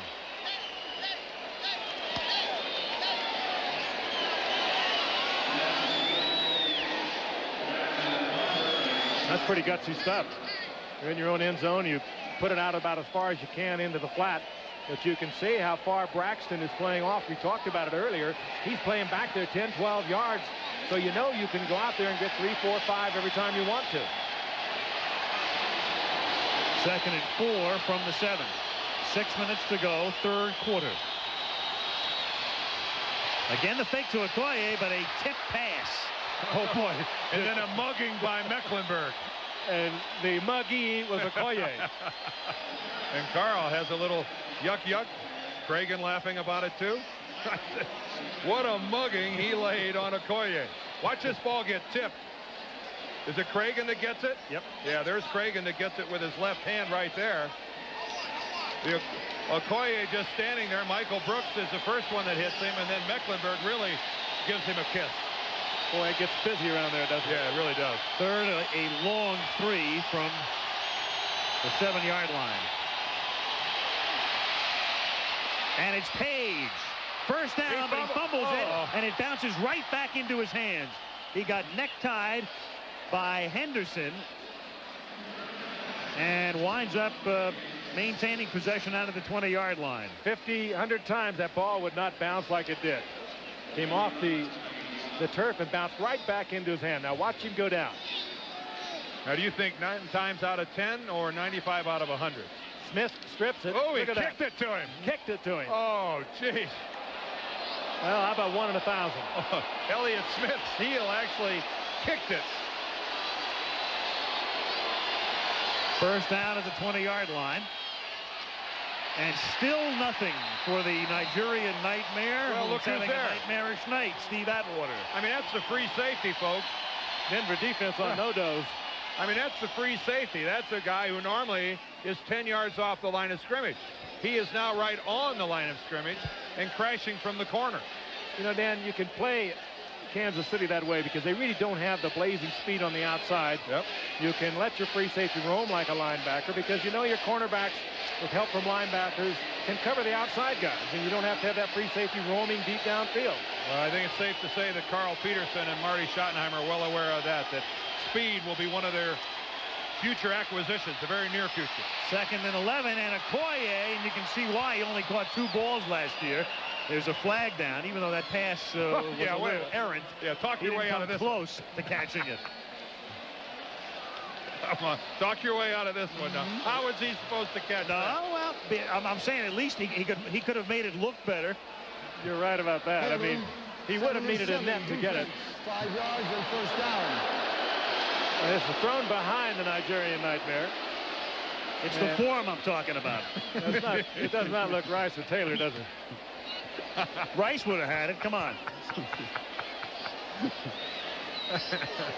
It was not Bolshoi in its movement. Nuriev, it was not. Yeah. We'll get Al. Al will go down to the locker room afterwards. You can tell him all about it. I left. 1st and 10. Oh! Berg, and open, but dropping the ball was Rob Thomas. Oh, and he is so sure-handed. That's what they tell you about him. Well, he thought Steve Atwater was going to knock his light bulbs out, and Atwater slipped. Watch this. Rob Thomas sees Steve Atwater, thinks he is going to take a major league stroke, doesn't realize that Atwater slips, and just loses concentration and drops the ball. Oh, Kansas City needed that. 2nd and 10 at the 24. DeBerg comes right back to Thomas, and this time he holds on.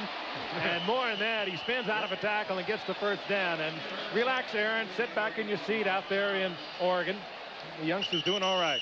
Oh, yeah, he's not doing so all right now. He hasn't get on the edge of your seat got again. up yet. Was it Atwater that finally comes in and gets him? Atwater, a play late, ends up getting the hit on Thomas. Watch him strip the tackle of Henderson here. Spins out of this one.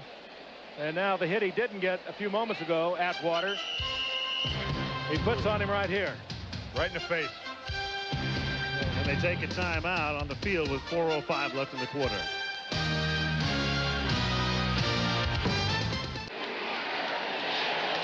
They continue to work on Rob Thomas, but he is looked pretty alert. We had a close-up of a moment ago. He took quite a shot from Atwater. Atwater, nothing deliberate. It was just that Thomas was off balance. Now watch Thomas spin away from Henderson, gets the first down with a good effort, completely off balance here, and then takes that shot from number 27, Atwater, who goes about 220, while Thomas is about 170 pounds. Thomas is awake.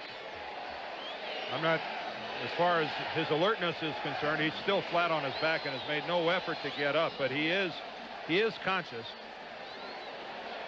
You can see him moving his arms, any movement of extremities. You can see after he took the shot, he came up to all fours and then rolled back over. And I can tell you once again, his father, Aaron, a teammate of mine for many years with the Giants. I know he's looking on, probably concerned, and we certainly will get word as quickly as we can on the condition of Rob Thomas. But he did. He looked very alert as we ran close a while ago, and let's just hope that he's all right. He is in a position, he's out of bounds after he took the hit, but he's close enough to the field that they cannot resume play until they take care of him, and he is still being attended to. And we can tell you that next week, Giant Stadium in East Rutherford, New Jersey will be the site. The Buffalo Bills will try to rebound after their loss yesterday to Miami. They opened their season with a win against Indianapolis, and the Jets, who came so close to beating Cincinnati but lost, started yesterday's game in an immediate hole when the opening kickoff was run back by Cleveland's Eric Metcalf for a touchdown, but back they came under Bruce Coslett with a rejuvenated Freeman McNeil. Won the game, and we'll see them next Monday at 9 Eastern time. Bills and the Jets. In what we can only hope is a precautionary measure, they're bringing out some things to immobilize Rob Thomas. You can see he has his head up off the ground as they're putting something underneath there. Looks like they're going to brace his neck. But that is a great sign when he can pick up his head like that and hold it up in the air by himself. So better to be cautious, better to be overly cautious in a situation like this than a little false bravado and hopping up. They're bringing out the cart. So we can only hope that Rob Thomas is feeling as good as we hope he's feeling. But what we see so far as the movement and the holding up of his head looks encouraging.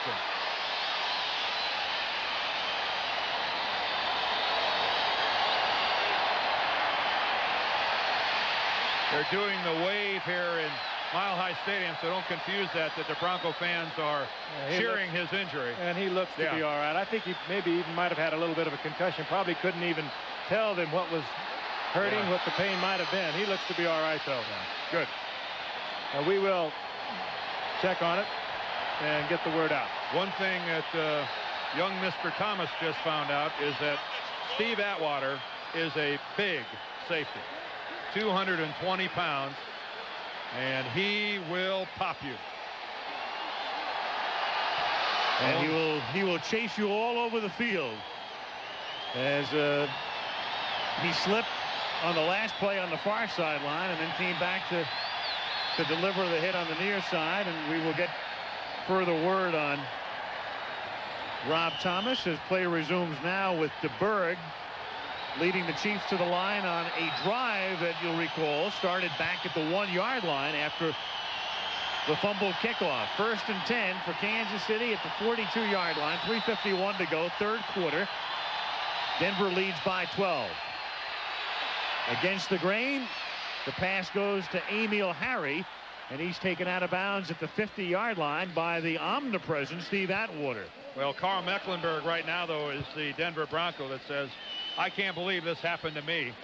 He's got the contain to that side, and he goes too flat to the line of scrimmage and allows Steve DeBerg to get to the outside. Carl casting a wry little look back to DeBerg. that I can't believe someone with your foot speed got to my outside. 2nd and 2 from the 50. And DeBerg's throw is caught at the 49-yard line. That's Alfredo Roberts, the tight end, and he doesn't get the first down. Michael Brooks made sure of that, and that's going to set up a 3rd and a long one, close to 2, at the 49-yard line. Well, you know who the Broncos are going to be keying here. The nightmare is in the lineup, but the Chiefs are also going to go with 2 backs. Looks like Bill Jones is going to remain in there as well. Who would have believed that? A 5-to-1 ratio passing to rushing for the Chiefs. Well, Denver has literally, Al, forced them into that. And if you think of the frequency, they have sent the Nigerian Nightmare off the tackle, and this time he'll get it. Out of a tight formation, he picks up 5, taking it to the 45-yard line. And the initial report we get from the locker room of Kansas City is that Rob Thomas suffered a concussion. Very believable. And you can understand his caution to play prior to that. Well, we have to realize that we're witnessing quite a drive here by the Kansas City Chiefs. When you realize that they're trailing 21-9, had a mistake on their kickoff return and had to start literally on their own goal line. This is an extremely impressive drive. And this is the 10th play of that drive. And here's Okoye. He bumps off a couple of would-be tacklers. Whoa! Look at the price that Tyrone Braxton pays. I don't know that. I don't know if that was a tackle or a human sacrifice. Braxton comes up looking like he's been in an auto wreck. Whoa! The jersey's askew, the helmet sideways. This is more along the lines of a Nigerian mugging. Give Braxton credit. He hung in there. Tyrone will get up and say, boy, I showed him something, didn't I? How about that? You take that one. Where is he? Who was it? First down, 31. What was it? Fake to Okoye. That's good news to Braxton. But the pass is knocked away at the goal line by Braxton. Oh, should have been picked off, and Braxton knows it. Right in his hands. More than that, he timed it all the way. Boy, he did. Read DeBerg, who was, even though it was play action, was looking all the way at the receiver, Manley, and Braxton was just laying back in the weeds, had that all picked off, and he knows he should have had it. DeBerg never even saw him. A lucky break for Kansas City.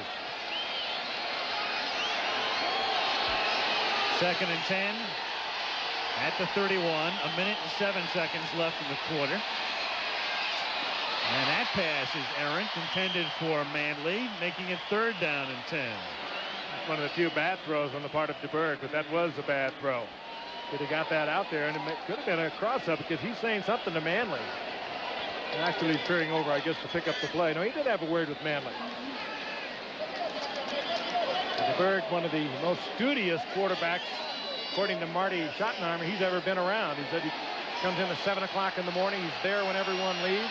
They need some more yardage here. This would be a 48-yarder if they had to kick it from here. They'd like to have a few more yards if they had to have a Lowry field goal. 3rd and 10. They sent 5 receivers into the pattern, and the pass is incomplete, intended for McNair. He took a hit. Kip Corrington was there. He's a hard hitter, as the Raiders will attest to after last week. And Atwater also was there. Now, Corrington gets everybody. Corrington not only gets the receiver, he gets both his own guys as well. There's Atwater with the coverage. Look at Corrigan come in there. Atwater barely escapes the shot. And you saw Lowry. They're not going to send him in. On 4th and 10 from the 31, it would be a 48-yard field goal. I think it's more a function of the score, though, not a lack of confidence in them. They're down by 12. Well, I'm not so sure about this. Still a full quarter to go. There's a flag, and there's no play. The play was whistled dead at the inception. There was movement in the line. False start, number 65. How do you not attempt a field goal? Now it's too late. Yep. Now they're going to punt. I mean, I wonder if something's wrong with Lowry that that they wouldn't attempt a 48-yard field goal. I mean, we are still in the third quarter. You could cut the lead to 21-12, where a touchdown and a field goal would win the ball game for you. I'm a little mystified. Other than maybe they were, it's hard to say, because certainly the field goal he attempted from plus 50 would have carried at 48. Yeah, and we weren't talking about maybe a little higher percentage fourth down play of maybe converting on a 4th and 2 or a 4th and 3. It was a full 4th and 10. Very curious call as Goodburn's punt will be downed if they can get to it. No, they couldn't get. They had every chance in the world to down it inside the 5 and couldn't do it. Chiefs are saying, "Oh yeah, we got it." But the official says, "No, sir." Stan Petrie came up with it. Ooh, a mistake on both ends of the field with the Chiefs kicking game. That's trying to milk every last inch out of it. Yeah. Well, and a great drive was nullified by a couple of bad plays here, particularly on the special teams, because that ball is now going to come out to the 20-yard line. Good field position for Denver. They may have had it. It looked close.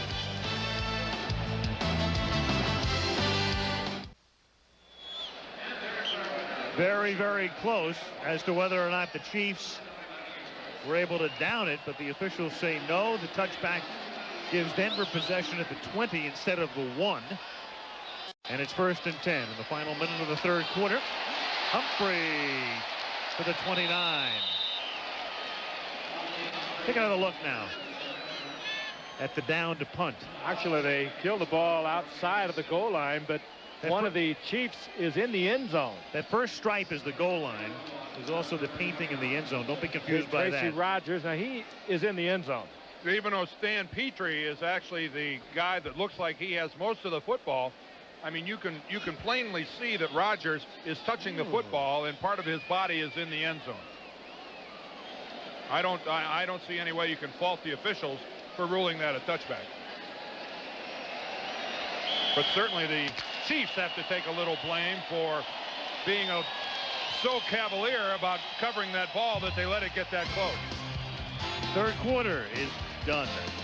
21-9 is the score, and back we come for the fourth after this word from our ABC station. It's 9:30 in Denver. Do you know where your children are? I got a little boy who likes older women. He's cute. Start the fourth quarter, 1st and 10. Denver from the 29-yard line, and Elway on 1st down. Give me the flag. Give me the flag. There it is. Mark Jackson was held up, you might say, by J.C. Pearson. He was defrocked by J.C. Pearson. Undressed. Denuded. He also knew that he was beat. Better that than watching Jackson walk into the end zone. Well, happy to report Rob Thomas, only a concussion and nothing else, but he's the son of a guy you played with. If you're wondering about father and son combinations for receiving yardage, the Renfros would hold it. But that's only until Cody is, what, 21? Cody plays no game that requires a mouthpiece. I've been told that. He's got the tennis racket, huh? I'm so happy that Rob is all right, because I know what it is like to watch his son play football. And Aaron looking on with his family out in Oregon. He's okay. Aaron had a few concussions in his career, too, and you know what it's all about. If Frank looks tired, he had to get up for the 2 o'clock feeding. And then once he finished with Dan and me, he took care of Cody. There's Derek Thomas. He hasn't been a big factor in this ball game up to now, but in Elway's face there. Unblocked, though. You know, you see this a lot. Guys coming from the outside just aren't blocked. It looked like Vance Johnson was supposed to come across in motion and get in Derek Thomas's face. Boy, is he quick. Boy, that was awful close to a fumble, too. John barely got rid of that. He touched on his speed a while ago, Dan. That time they had no one in front of him. Yeah. He just blew across the line of scrimmage. He's down again. 2nd and 10 from the 46-yard line. Oh, and Derek Thomas knocks it down. And there's a flag down. Well, a big series so far for Derek. Twice they leave him uncovered without someone in front of him, and twice he makes big plays. Here's a hold against Denver, which may be declined, because it'll set up a 3rd down. An interesting call here. Yeah, you want it 2nd and 20 or 3rd and 10. That is a very interesting call against Denver. Well, they're going to take it. Offense, number 67 penalty is accepted. It'll be 2nd down. Doug Wydell, the right guard, the lineman flagged for the hold, but yeah, do you give a guy like Elway another chance? That's right. Play coach if you're at home. It's a real tough call here. Yeah, it is. It's a trade-off. Field position for downs. 2nd and 20. Shannon Sharp has come into the game. We saw him in preseason against San Francisco, and there he is in motion. Tall and rangy. Flag is down on an inside handoff to Sewell. He can't get on track. He's taken down behind the line of scrimmage.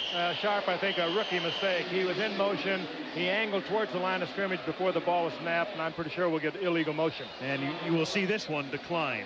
Yes, absolutely. Oh, please decline. Yep. Shannon Sharp, a rookie out of Savannah State. Give me 3rd down. He was so intent on getting back to block on the linebacker that he moved towards the line of scrimmage and got picked off. There's Steve Sewell. You know, for years the Broncos keep talking about getting him into the game more and more. Just hasn't happened over the years. 2.4 carries a game and a little less than 2 receptions per game.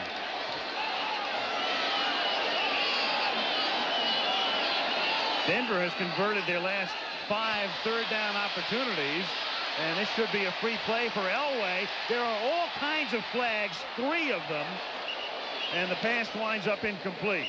So you got 3 flags down. The one at the line of scrimmage was Saleh Amua. He was across the neutral zone, and there's the initial reaction by Jim Tunning. Huh? You mean Dan? Dan. We've been working on him all day. Saleh Amua. Saleh Amua. You had it right the first time. Yeah, I did. I panicked. You got both calls against Kansas City. Dan, the nose guard. They'll take the better of the 2 here. If one of them's holding, it's first down. Outside. That penalty declined. Holding. Oh, first down. Is accepted. Automatic first. Oh. So there you've got a 3rd and 25, and that's what a holding call does to you. J.C. Pearson.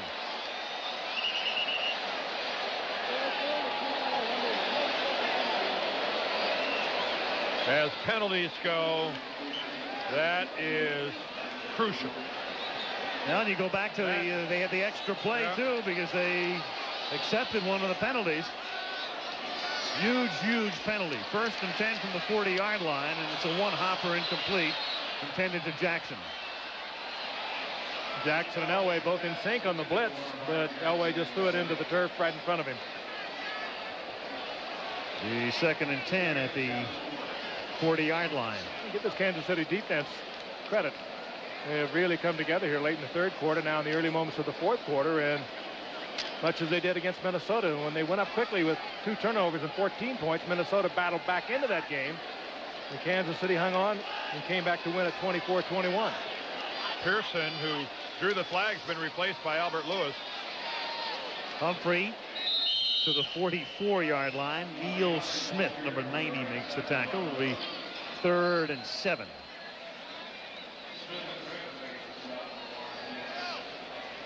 Pearson, of course, starting tonight in place of Albert Lewis, who came in just this past week and is really not in shape to, at least as Marty Schottenheimer didn't feel he was in shape to start. He has been in there on the nickel. Well, it's the nickel package now. Both Pearson and Lewis are in the game together. 13:35 to play. Broncos lead by a dozen. Elway sacked at the 39-yard line. The secondary did its job, and then Derek Thomas cashes in with a sack. Secondary really did their job, Dan. That was the, and Al, that was the reason that John Elway had to pull it down. I think Thomas is going to work against Clarence Kay, the tight end. Not a bad job by Kay. This is a secondary sack. John Elway scans the field and pulls it back down, and by that time Derek Thomas gets in. But again, credit the guys in the backfield for the Chiefs. They can cover people. Naz Worthen to receive the kick. Mike Horan, whose earlier boot was 15 yards, atones for it.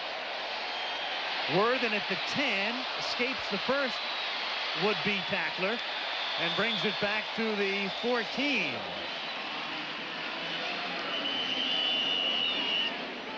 Shannon Sharp is down there to make the stop at the 14-yard line, and so Kansas City will begin its drive from there after a 50-yard punt. His knee came close to going down here as he makes the reception at the 10.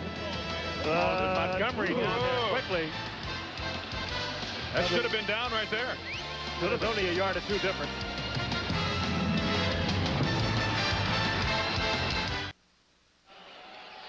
We left you hanging when we went to commercial, but upon review, in fact, Worthen was considered tackled at the 10. Knee down. There's also a non-call here on a face mask grab. Craig Janoff and Kenny Wolf down in the truck. Great pictures. They got one, missed the other. First down from the 10, and DeBerg just throws it away. Broncos want a grounding call, but there is no flag. Jake McCullough was the guy who put the pressure on, the backup defensive end. Boy, it looked like Jim Tunney went to the holster. I saw his right arm go back like he was getting ready to grab for that flag. He's already he got Steve DeBerg one time for intentional grounding and thought about it that time. Yep. He asked DeBerg, who are you throwing to? And he said, Otis Taylor. Okay. 2nd and 10 from the 10.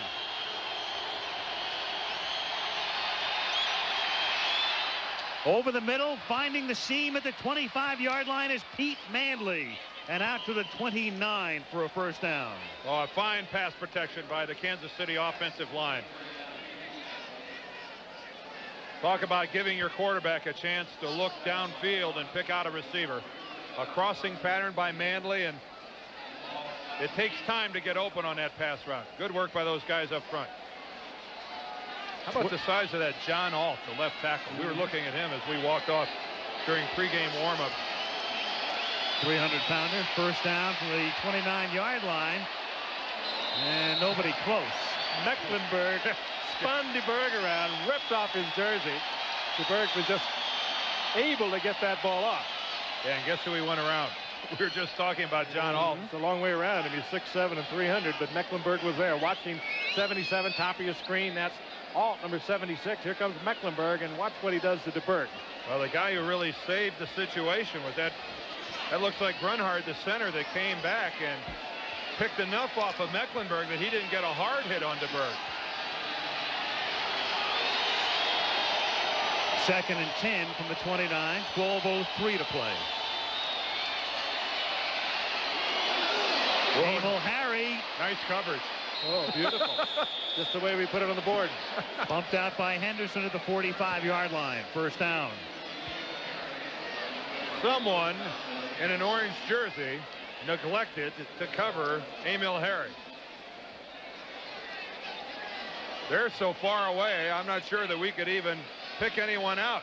Mecklenburg was on him and then fell off, going back into his zone. Guy looked like he might have belonged out there was Michael Brooks, but if you don't know the defense, it's hard to pinpoint it. Harry's 5th catch of the night, good for 17. First down from the 45. Okoye, well, this is what we were talking about before. Oh, don't get hurt out there, Christian. Well, that wasn't his game. How long has he played this game? He played it 84 years in college, and now in his 4th year. What did they call Roberto Duran at one point? Hands of stone. Boing.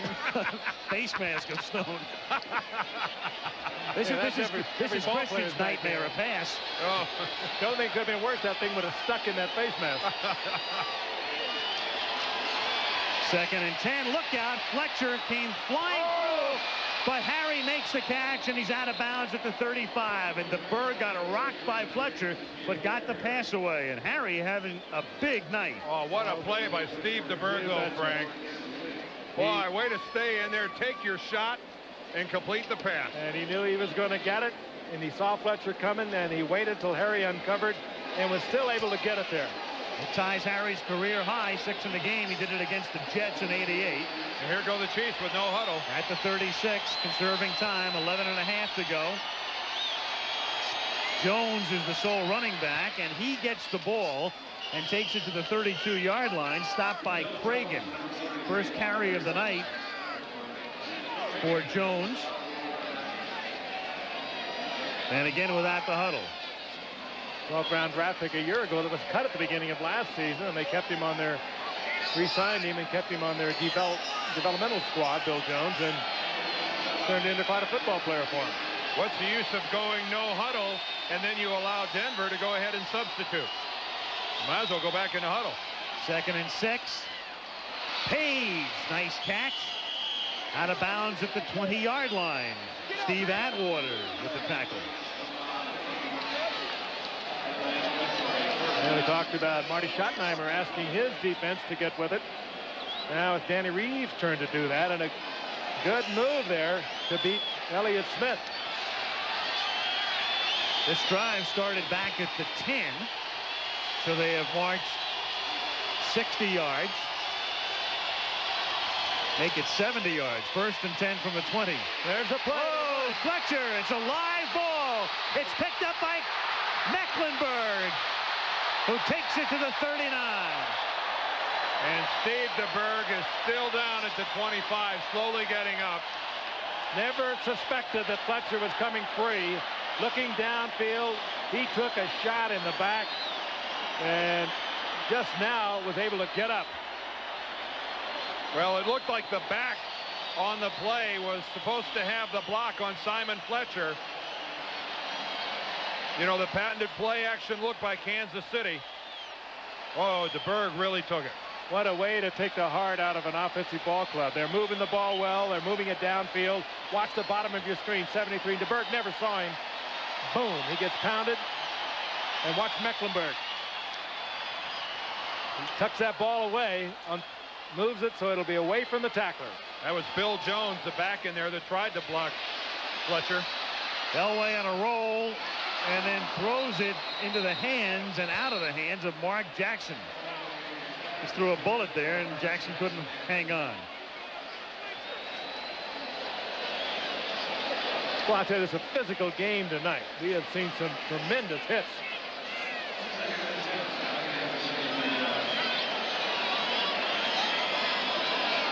Second and 10. Fletcher, in his last 6 games against the Chiefs, has made his presence felt. When you're going to play a team that does a lot of play action passing, the pressure has to come off the corners. And it's Fletcher and Mecklenburg, the firm sitting there on the bench, that have to supply that pressure. Second and 10, and Elway too high for Johnson.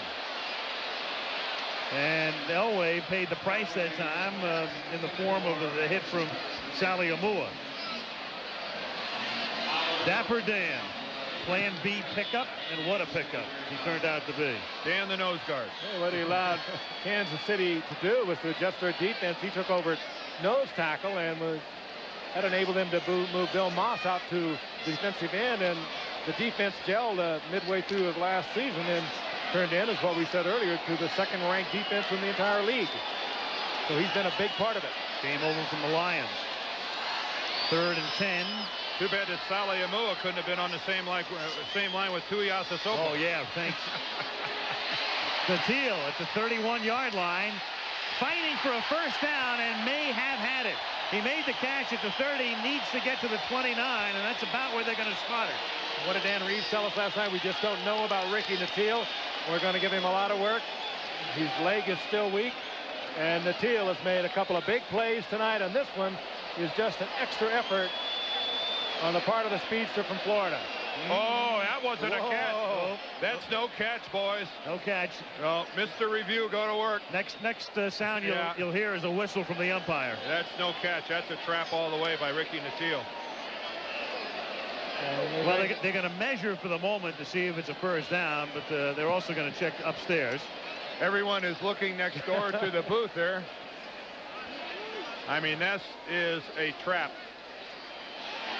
Not even a good one. No. That is, they have measured and given a first down to Denver, but we're waiting for the umpire to step over the ball. Well, they've congregated. You've got a quintet of officials at the 30-yard line. I mean, that, yeah. The Broncos are up the line of scrimmage. They're trying to run off a play, but they're not going to let them do it. No. This catch is being reviewed. Yes, Jim Tunney tells the crowd here that it's being reviewed. Ooh, they won't like it. Being reviewed and rescinded. It'll be a mile-high chorus when this is announced. Upon further review, the play is being reversed. The ball hit the ground. Incompleted pass. You know what? That's a good job by Jim Tunney of letting the crowd here know exactly what happened by saying the ball hit the ground. That's good work by a referee of letting the people know who bought these seats and aren't sitting in front of a television set exactly what happened. And the crowd reacted. And they were not outraged by it whatsoever. So instead of a first down, remember that was a third down play. Yeah, it looks like Dan Reeves might have been expecting them just to be looking at it to see exactly where to spot the ball. They bring it back to the 39-yard line. Yes. Dan Reeves acting like he normally does when he listens to a call-in show here in Denver. Or reads the paper.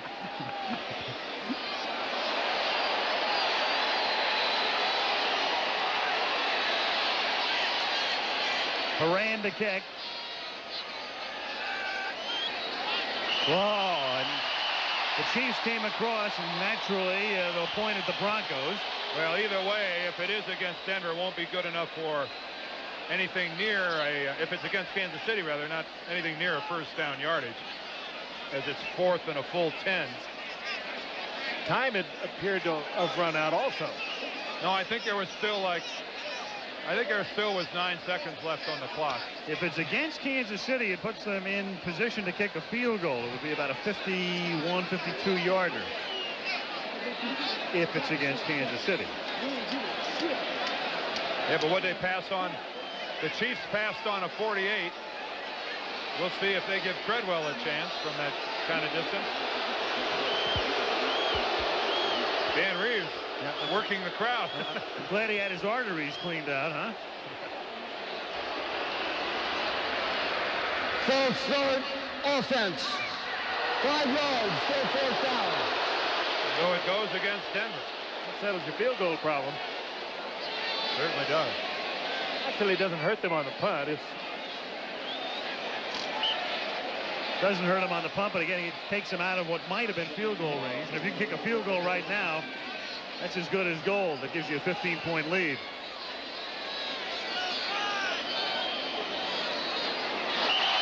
Here we go again. Well, you've got Charles Washington for the Chiefs.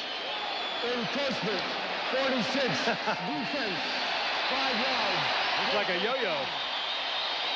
Well,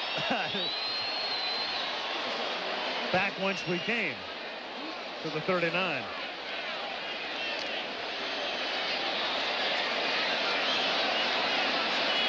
Why, there's Marty Schottenheimer's brother, Kurt, who's the special teams coach of the Kansas City Chiefs. He was in that same position in Cleveland.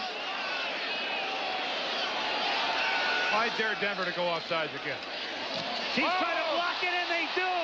A block kick at the 22-yard line and out of bounds. It was Albert Lewis, who has made a career out of blocking kicks. He has, I believe, counting playoff appearances, 6 of them. And he blocks one here. And remember, he's the guy who just signed this week and was activated before the game. Watch Albert Lewis. He's the second from the top, number 29. The second Chief from the top of your screen. He just splits the outside, and it looked like Horan was really far off to the right. Let's see if Horan steps that direction. He does. He aims and kicks it right into Albert Lewis. Rather than kicking it down the middle of the field, Horan spins and kicks it right into that man, Albert Lewis. He has 6 blocks during the regular season and 1 in the playoffs in his career. And Okoye really gets banged back at the 14. And who else could do that but Atwater? You know, Dan and I talked about this down on the field earlier. I said somewhere tonight there's going to be one of the great collisions when Atwater, who hits like a tank, is going to collide with Christian Okoye. I don't know if Franklin Okoye has ever gone backwards like that. Charlie Waters told us down on the field before the game, the secondary coach for Denver, My guys have their big boy pads on tonight. Atwater has his big boy pads on. 2nd and 7. Here's Okoye with room inside the 10 and upended at the 6-yard line. Wyman Henderson. It will be a 1st and goal. Boy, and Okoye came right back and punished Henderson. But what a collision a moment ago with Atwater and Okoye. Here goes Okoye to the outside. He's looking for something to hit. Yeah, he is. And I think a rather intelligent move by Wyman Henderson, taking him on somewhere between the knee and the ankle.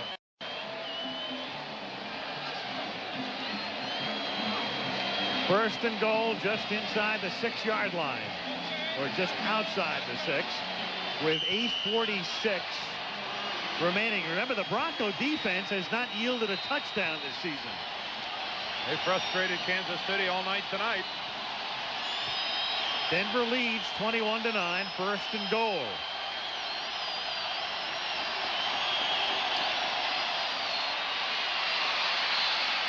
It is the up back Bill Jones, and there's a marker down at the 4-yard line. Boy, remember last time Kansas City was down in this territory? They ended up clear back around their 25.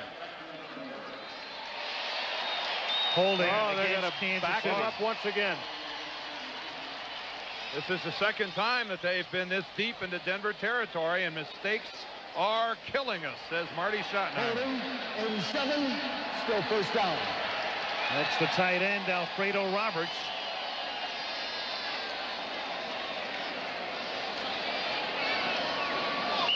First and goal from the 16. That's a pretty close call. Manley and Harry split to the left, and Page to the right.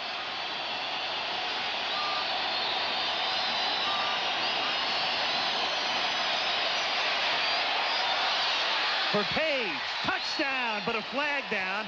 A flag down in the end zone. Elliott Smith with the coverage. Page, for the moment, has the touchdown. I think it'll be interference called against Smith, and it certainly declined. Yeah, well, last time we thought that it was interference against Kansas City. Defense, number 28, penalty decline. Touchdown. What a beautiful throw. And good by concentration. Steve DeBerg. Good concentration by Page, because Smith was in his face, banging on his hands, and let's take a close-up look at it. Good move to the outside. Smith knows that ball's in the air, gets his hands in there. Well, Smith was so out of position, he never did turn to get an eye back at the quarterback or the ball. When you're that out of position, chances are you're going to draw the flag. That's Stephon Page's 9th catch of the night. He's had a big night, 123 yards. Extra point by Lowry is good. We have 8:01 remaining, and it's 21-16. And it would be 21-19 if they made that 48-yard field goal that they passed on at the end of the 3rd quarter.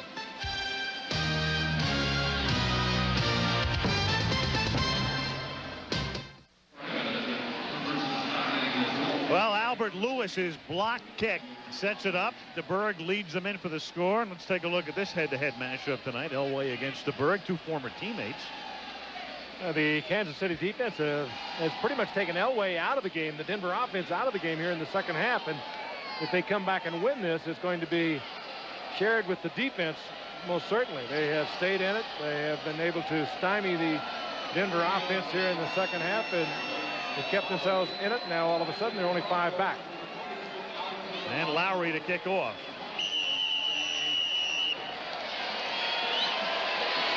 Montgomery and Winder back for Denver.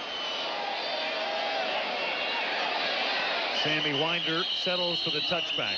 7:54 remaining in the game, and a look ahead. Each team with all of their timeouts remaining. Chiefs on their drive after the block punt. Did it the hard way. Started at the 6, backed up, and then took it in from the 16. Something spectacular is going to have to happen between now and the end of this ball game, where the impression that I leave here with, first and foremost, isn't going to be Mr. Atwater and Mr. Okoye. That's the hit of the season that I've seen so far. First down, Denver from the 20, and nothing doing as Steve Sewell cannot get on track. tripped up behind the line of scrimmage. I think it was Derek Thomas who was in there, and it was, who makes the initial contact. And Sewell comes out on 2nd down and 9. 21-16. Again, Denver with a loss would not only be 0-2, but 0-2 in head-to-head against the Raiders and Kansas City, and 2 down in division play, which could be very significant at the end of the year. 2nd and 9. There was a flag thrown. They may have been moving on the right side of the Bronco line against Denver. Should be the call. Vance Johnson makes the catch and is tackled by Ross, but it looked like the right tackle move.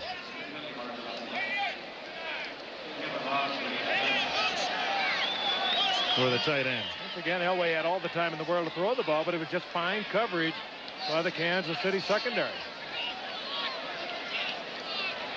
Illegal motion, number 88, 5 yards. It'll still be 2nd down. Okay.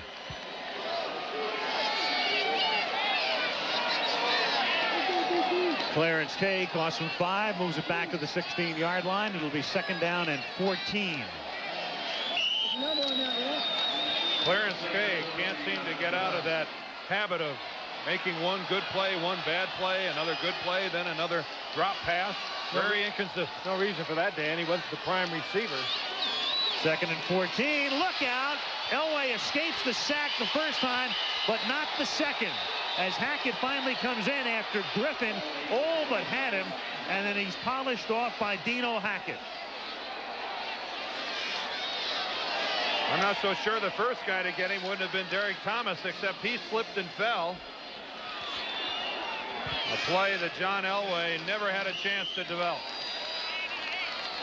And so Hackett, who did not have a sack all of last season, picks up a big one here. Watch Derek Thomas there. He goes down. Next the slip, and there comes Hackett. So great pressure that time by Kansas City, all the way along the front line. 3rd and a whole bundle, and Elway's going to have to be very careful with it. They have to get to the 30 for the first down, and the pass is knocked away, intended for Michael Young, and he was covered on the play on the near side by Kevin Ross. And the Broncos will have to kick from the end zone. And all night long, these Kansas City Chief defenders have been all over the Bronco receivers. Excellent coverage. You expect that from a team that has 3 out of the 4 that are playing have been to the Pro Bowl. Ross has been to the Pro Bowl last year for the first time. Haran, a wobbly kick. It takes a very good Denver bounce, and then Worthen falls down. And again, not a thing of beauty except on the stat sheet, where it looks like a 58-yard boomer. Kansas City has it at the 34.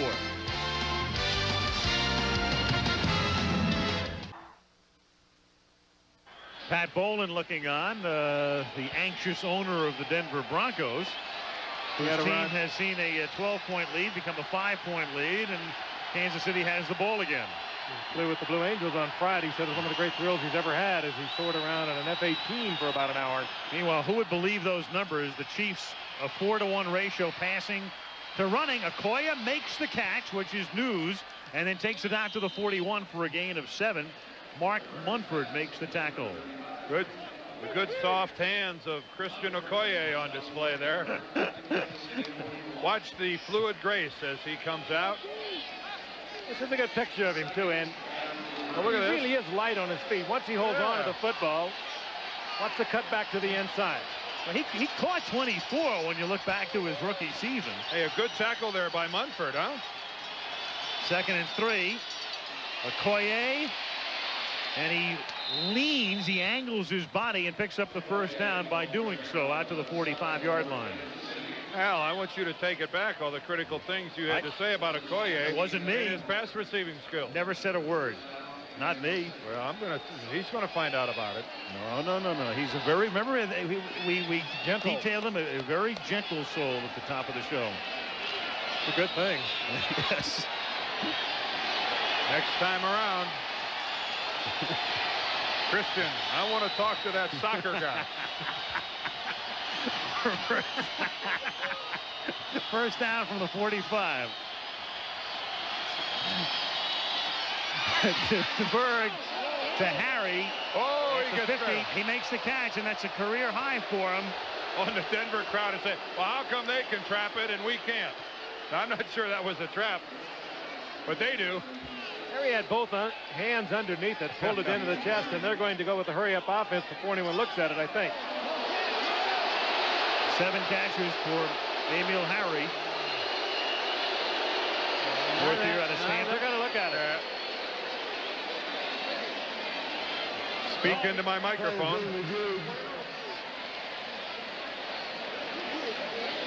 Crowd figures the turnabout is fair play. All right, let's look at it from our reverse angle here as we'll serve this up to you. You make the call. Kind of hard to judge it this way. Give it a break here. Yeah, you're right. Tough to tell. Yep. Certainly looked better than, who was that? Natils before? Who was that for Denver that they Natils. This will be a better look, I believe. Oh, yeah, this will be the one. Whoa. Oh, that looks... Remember now, we've got to see something to turn it over. I mean, we've got a call that's made. The call was, it was a reception. We have to see indisputable evidence here. On review, the play is reversed, incompleted pass. Well, Yeah, I agree with that. they If you saw. look at it again, you can see the ball does touch the ground before he has complete possession of it. Bill Fetty, the replay official. This is the one. This is, I think, the most definitive replay right here. Again, the ball has to touch the ground. Oh, yes. Yep. That's a good call. We've seen two good calls tonight. 2nd and 10 now as it goes back to the original line of scrimmage, the 45. 4:24 remaining, 4th quarter. Denver ahead by 5. Here comes the blitz. And the Bird gets sacked. Number Michael 56, Michael Brooks. Somebody's got to get him. You cannot be allowed to blitz free through the center guard gap. And that is exactly where Michael Brooks came. I mean, he walked right up into that. Okoye is the person responsible for it. Watch Okoye in the backfield, but look how slow he is to react. I mean, that's a situation. Oftentimes you'll see that when he gets up in that gap, the back will actually have to come up and get closer to the line of scrimmage before the snap of the ball. He sees Brooks comes up into that gap. He's got to move over and adjust. 3rd and 17. And behind the intended receiver, Todd McNair. So it's 4th and 17. And the Chiefs are forced to kick. And then, in all likelihood, use their timeouts on defense with 3:52 remaining. And we talked about the Chiefs defense keeping them in it. Now the Broncos defense has kept their lead. Yep, and they have to stop Denver without a first down is what it amounts to. You know, going back to the Okoye not picking up Michael Brooks, keep in mind, this is a guy who's normally off the field when Kansas City is going through their passing game. He's been excluded from their passing game, and maybe that's an adjustment that's just foreign to him. And I don't mean foreign because he's from Nigeria. Goodburn taken at the 24 by Johnson. He is inbounds. He never stepped out and takes it to the 48. And he's tackled by the punter, Goodburn. Yeah, the Vance will now have to live with the shame of all kick returners. An open field tackle by the kicker. The Vance will take some real grief from his teammates as Goodburn really comes up with a good tackle. Yeah. What a great move that Johnson puts on here about the 30-yard line. Spinning out of one tackle, staying in bounds, and that's not easy. Down the sidelines, and then Goodburn is able to make the open field tackle. 3:39 remaining, first down from the 48-yard line, and Bobby Humphrey takes it to the 42. It's going to be 2nd and 5. Chiefs right now are really in no man's land as to whether you take the timeout or not here. They have all remaining, and they elect to take their first at this moment. But the key thing is to stop them without getting a first down. Because if you take your timeouts and you give up the first down, forget it. The game's going to be over. Exactly right, and that's why Danny Rees would like to keep this ball on the ground, like to run the football. That's what he came in this game wanting to do, and I'm sure he's happy with the results he's had. They've been able to move the ball on the ground, and consequently they've been able to throw the ball better. The other thing a first down is going to do is it's going to put Denver in field goal range, and that's as good as goal because 3 on the board gives you an 8-point lead. Go back to that tackle by Goodburn that I think he had saved his eyes. the Johnson touchdown. I think he had his eyes closed in. Oh, yeah, I guarantee he had his eyes closed. And The head goes down. that's what's all the more embarrassing to Vance Johnson. A good effort, though, by Goodburn. 2nd and 5. Jackson in motion. Delay and a first down for Humphrey, who's had a big night, taking it to the 26-yard line. Bobby Humphrey on his last carry went up and over the 100-yard mark. Well, I think Bobby Humphrey in his own way is saying maybe there was a little too much made about Christian Okoye. I'm the guy that had 1,151 yards last year. Granted, he had 1,400, but this is no chopped liver right here. I'll tell you, that's an all-pro safety, a former all-pro safety that he just ran over, Lloyd Burris. And Kansas City has to take another timeout, so they're down to 1 plus a free one at the 2-minute warning. But it all may be academic, as the Broncos right now are in field goal range at worst. And Humphrey, on a night where you herald Okoye as the key guy, Humphrey's just had the biggest rushing day in the league this weekend, 118 yards. And if you saw the numbers from yesterday, there was only one guy over 100, and that was Marion Butts of San Diego in a game against Cincinnati. Well, what a different dimension that Humphrey has added to the Denver Bronco team. He did it last year with the 1,000-yard-plus season, but it's a luxury that they have not had in the past. 100-yard games are becoming few and far between this year, because last week you only had 2, Sammy Smith and Neil Anderson, and just 2 this week. I like that 7-yard per carry. Humphrey needs 10 more to match his career best. That 7-yard per carry average is even stronger than the 118 yards. It just went down to about 6.6. Yeah. No gain here, 2nd and 10. So shoot me. Yeah, right. What do you think, Frank? I don't know who's doing the calculator here. Yeah, well, don't bring a slingshot. Okoye tonight, 20 carries, 69 yards. That's about 3.5. Elway will look up at the end zone clock that is ticking off the 25 seconds. He'll take it right down to the final second before he snaps the ball. 2nd and 10 for the 26. Bratton.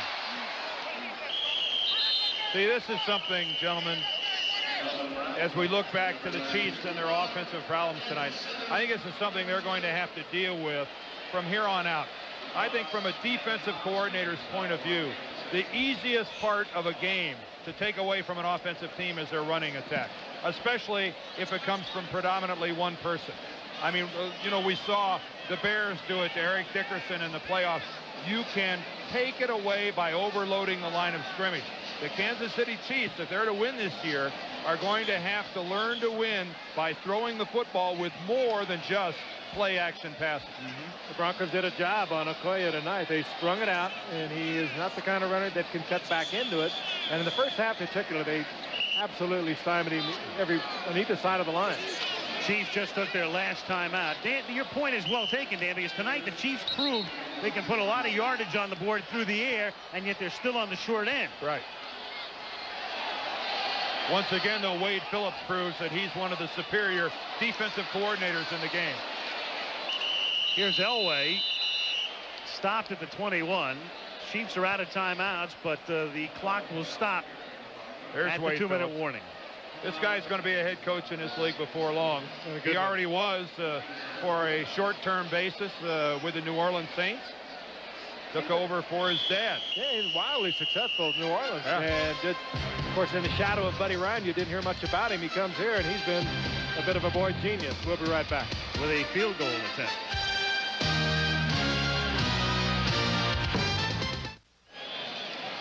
After the 2-minute warning, Treadwell will now attempt a 38-yard field goal on 4th down.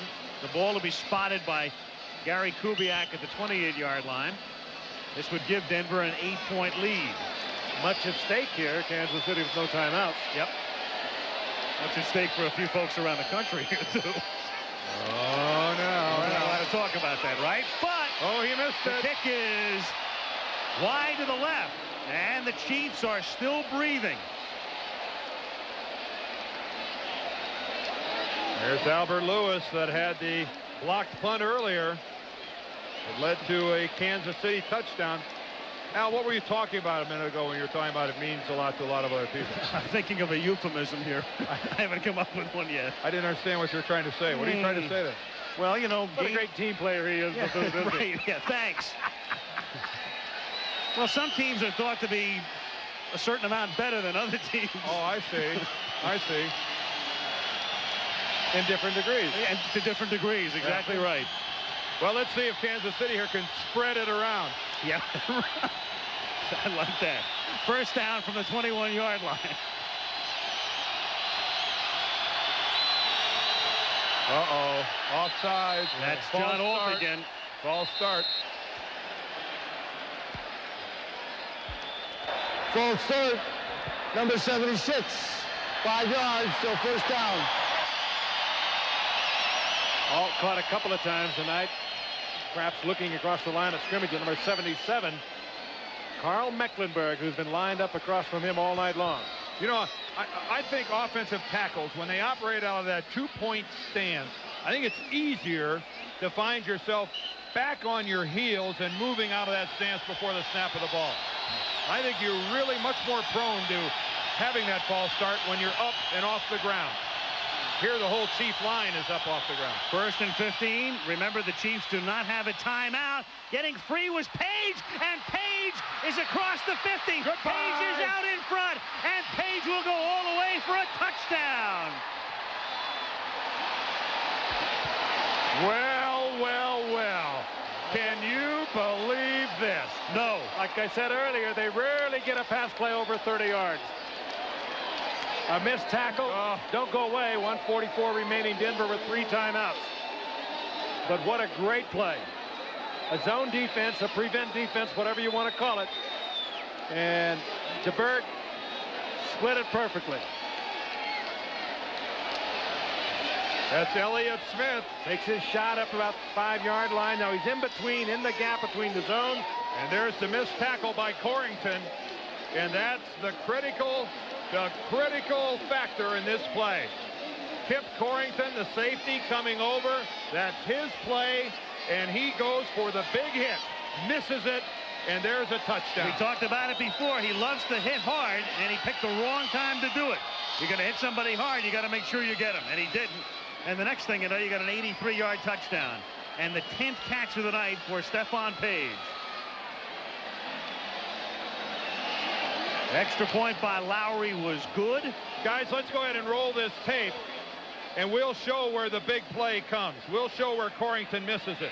Okay, right there is the hit by Smith. Now keep an eye on this guy right here. Move it up.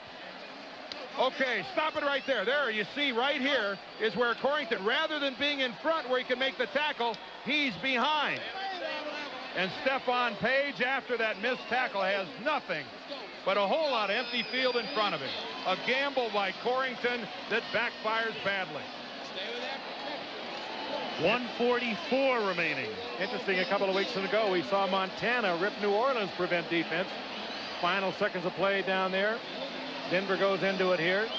And albeit it should have been a tackle by Corrington, the prevent gives up a go-ahead touchdown. But we still got John Elway coming onto the field with 3 timeouts to work with. And if you've watched him over the years, you know that nobody does it better. And a field goal, again, as we'll remind you, wins it for Denver. They only trail by a deuce.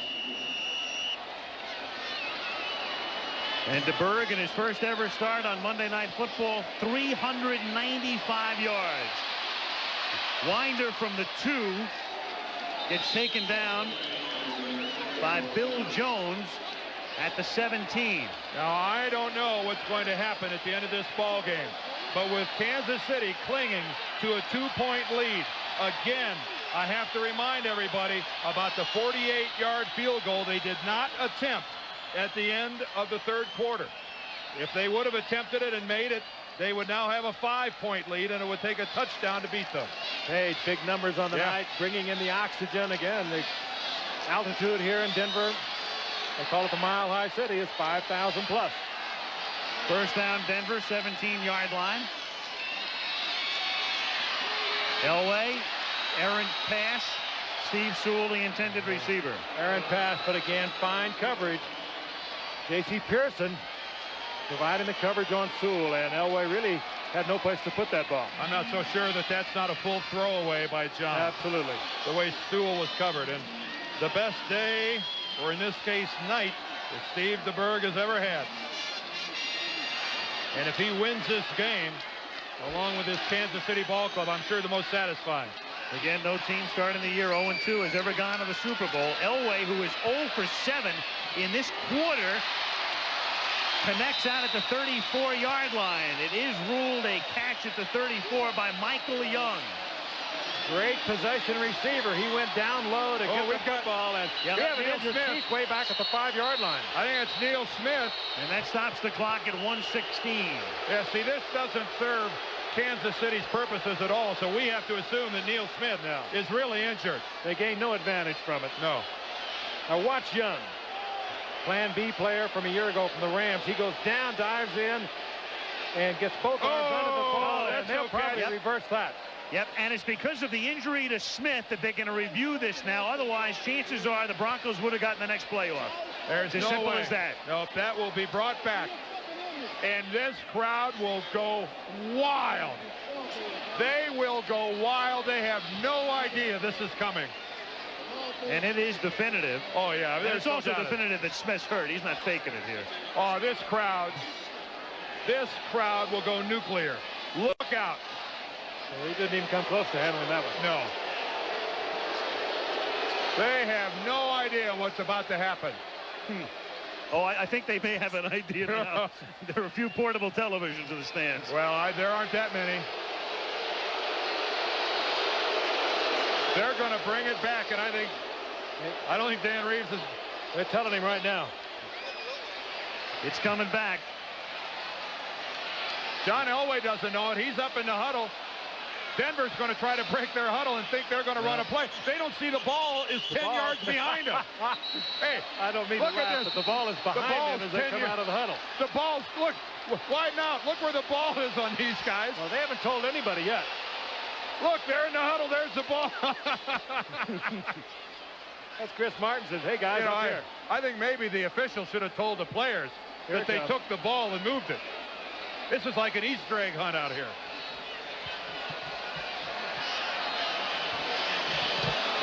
It has already been officially reversed. Well, now they finally told the players. Pass, reversal, it'll be second down. 2nd and 10 back at the 17. And I can guarantee you by Dan Reeves' reaction, he saw the ball hit the ground when Young attempted to catch it. They would have gotten away with it had not the clock been stopped because of the injury to Smith. They were about ready to snap it. I think you're right. Still, they have 3 timeouts with 1:16. The down marker says 2nd. It should be 3rd. Remember the errant pass to Sewell? And that hit the ground. And now it should be the down marker says 2nd. They're going to put it to 3. Wait till the crowd sees this. It's really 4th down. They're behind by a down. They're behind by a down. It's really 4th now. Wait till the crowd sees this. What down is it? You can hear him on the sideline. It's 4th down. Remember, you had the pass that Sewell couldn't catch. You had the reversal on Young, and you had the last play. It's 4th down. Schottenheimer is over on the far side. He's screaming. That's 4th down. Yep, that's what it is. The closed fist is the sign for 4th down. This hasn't escaped Marty Schottenheimer's attention. 4th down. He's exactly right.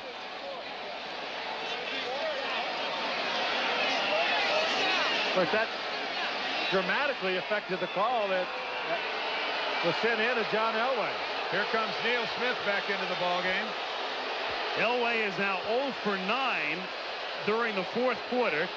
I think Tunney's going to check with the sideline. He's going to check with the play-by-play people upstairs who keep the play-by-play to go back and see the sequence of plays, but we know what they are. You have had the benefit of seeing the pass to Sewell that never got there, the reversal on the Young non-catch, and now the last play. Completion. So it should be 4th down. And there's a communication. And the problem was they never moved the down marker after the reversal. Now, they've now moved one of the down indicators to 4th down, and now they moved them both. The scoreboard, though, here at Mile High still says 3rd down. Well, what Jim forgot was the extra play. He had said 2nd and 10 after the reversal. 4th down. 4th down. Okay. Well, the crowd is chanting something, and we can't think of a euphemism for that either. Well, what a strange way to end a really solid football game. 4th and 10 at the 17.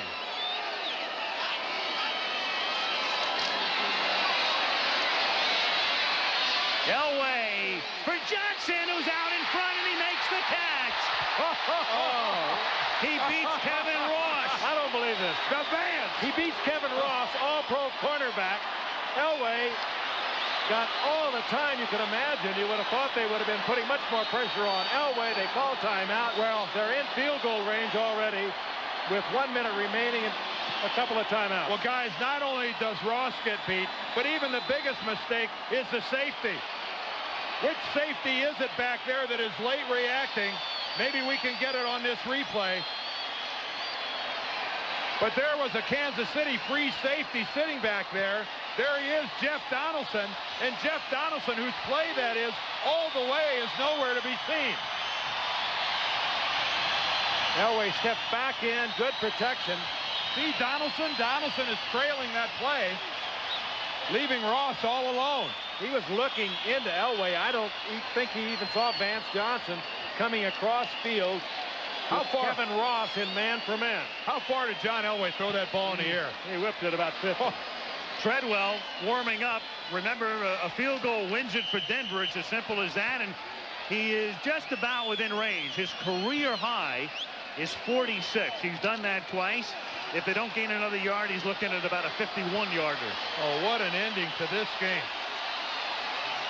Minute to play, 2 timeouts remaining for the Broncos. First down at the 34.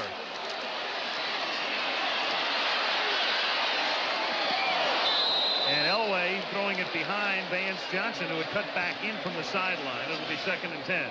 Elway actually trying to get the screen off to Bratton, and Kansas City had destroyed that. They had floated out with him, and he had to go upfield with him. He just threw the incompletion.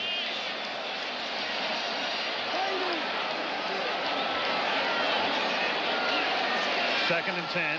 Here's where, as the Kansas City defense, you've got to be concerned about John Elway now hurting you by running the football. Or even deliberately on a draw play. Yep.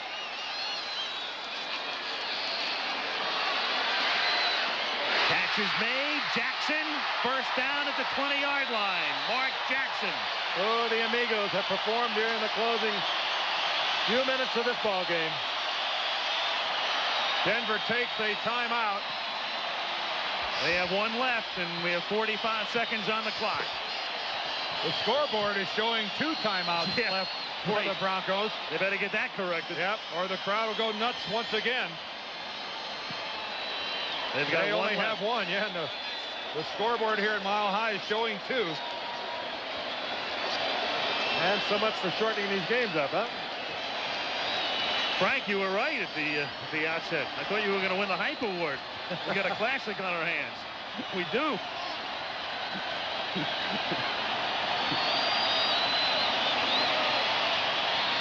Who else would you rather have running a 2-minute drill than this man, John Elway? He can kill you both ways. You cover the receivers, he'll run out of the pocket, get the yardage.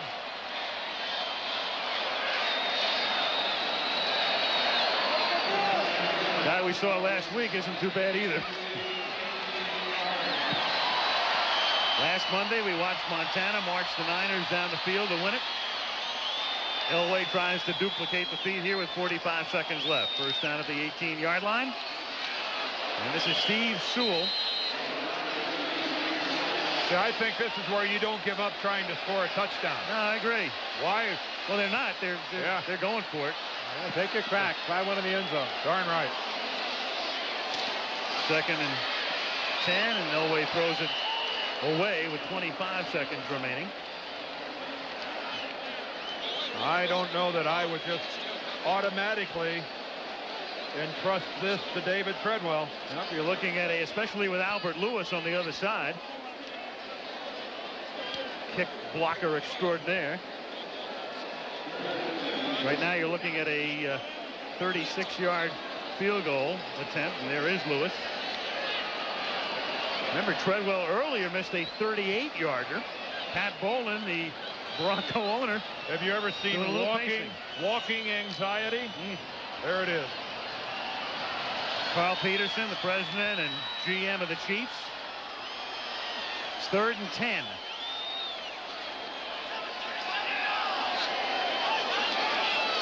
Well, they're going to entrust it to Treadwell, and Humphrey takes it down to the 5-yard line. He somehow found enough room to get it to the 5, and now you're looking at barely more than an extra point. And they're going to let the clock just run down. John is right with the official, and he will call timeout when he ticks down to the final second or two. And he stops it at 4, and Treadwell will come on. What a game. Tremendous. Typical Monday Night Football at Mile High. We've seen a few of them here. Neil Smith there wishing Treadwell good luck. Great scene on the sideline just a moment ago when Steve Atwater walked out onto the field, threw his arms around John Elway. They both came back to the bench together. Tell you what, we're spared here, guys. At least we're spared Kansas City using up a timeout to let Treadwell think about it. They don't have one. Treadwell's been thinking about it. Well, if he misses this one.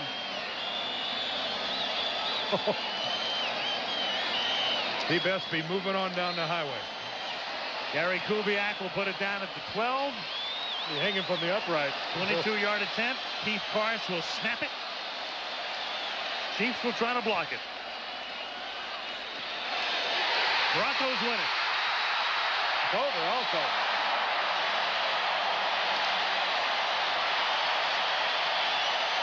Couldn't ask for much more, could you? What a game.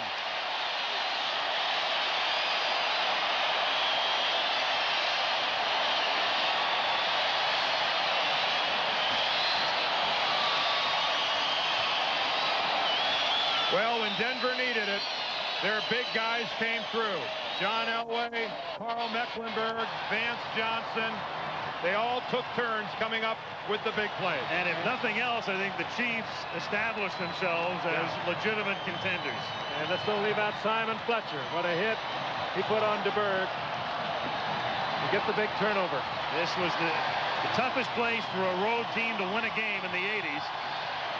And Kansas City came within 4 ticks of doing it. But the Broncos square their season mark at 1-1. Chiefs are 1-1, and the Raiders are alone on top in the West. Does it hurt? 2-0. I'll tell you it hurts.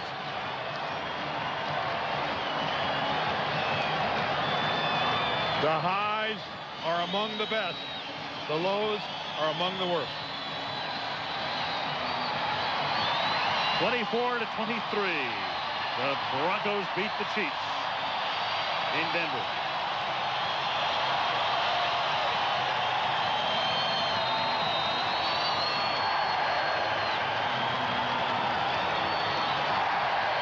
Gentlemen, I'll meet you in New York.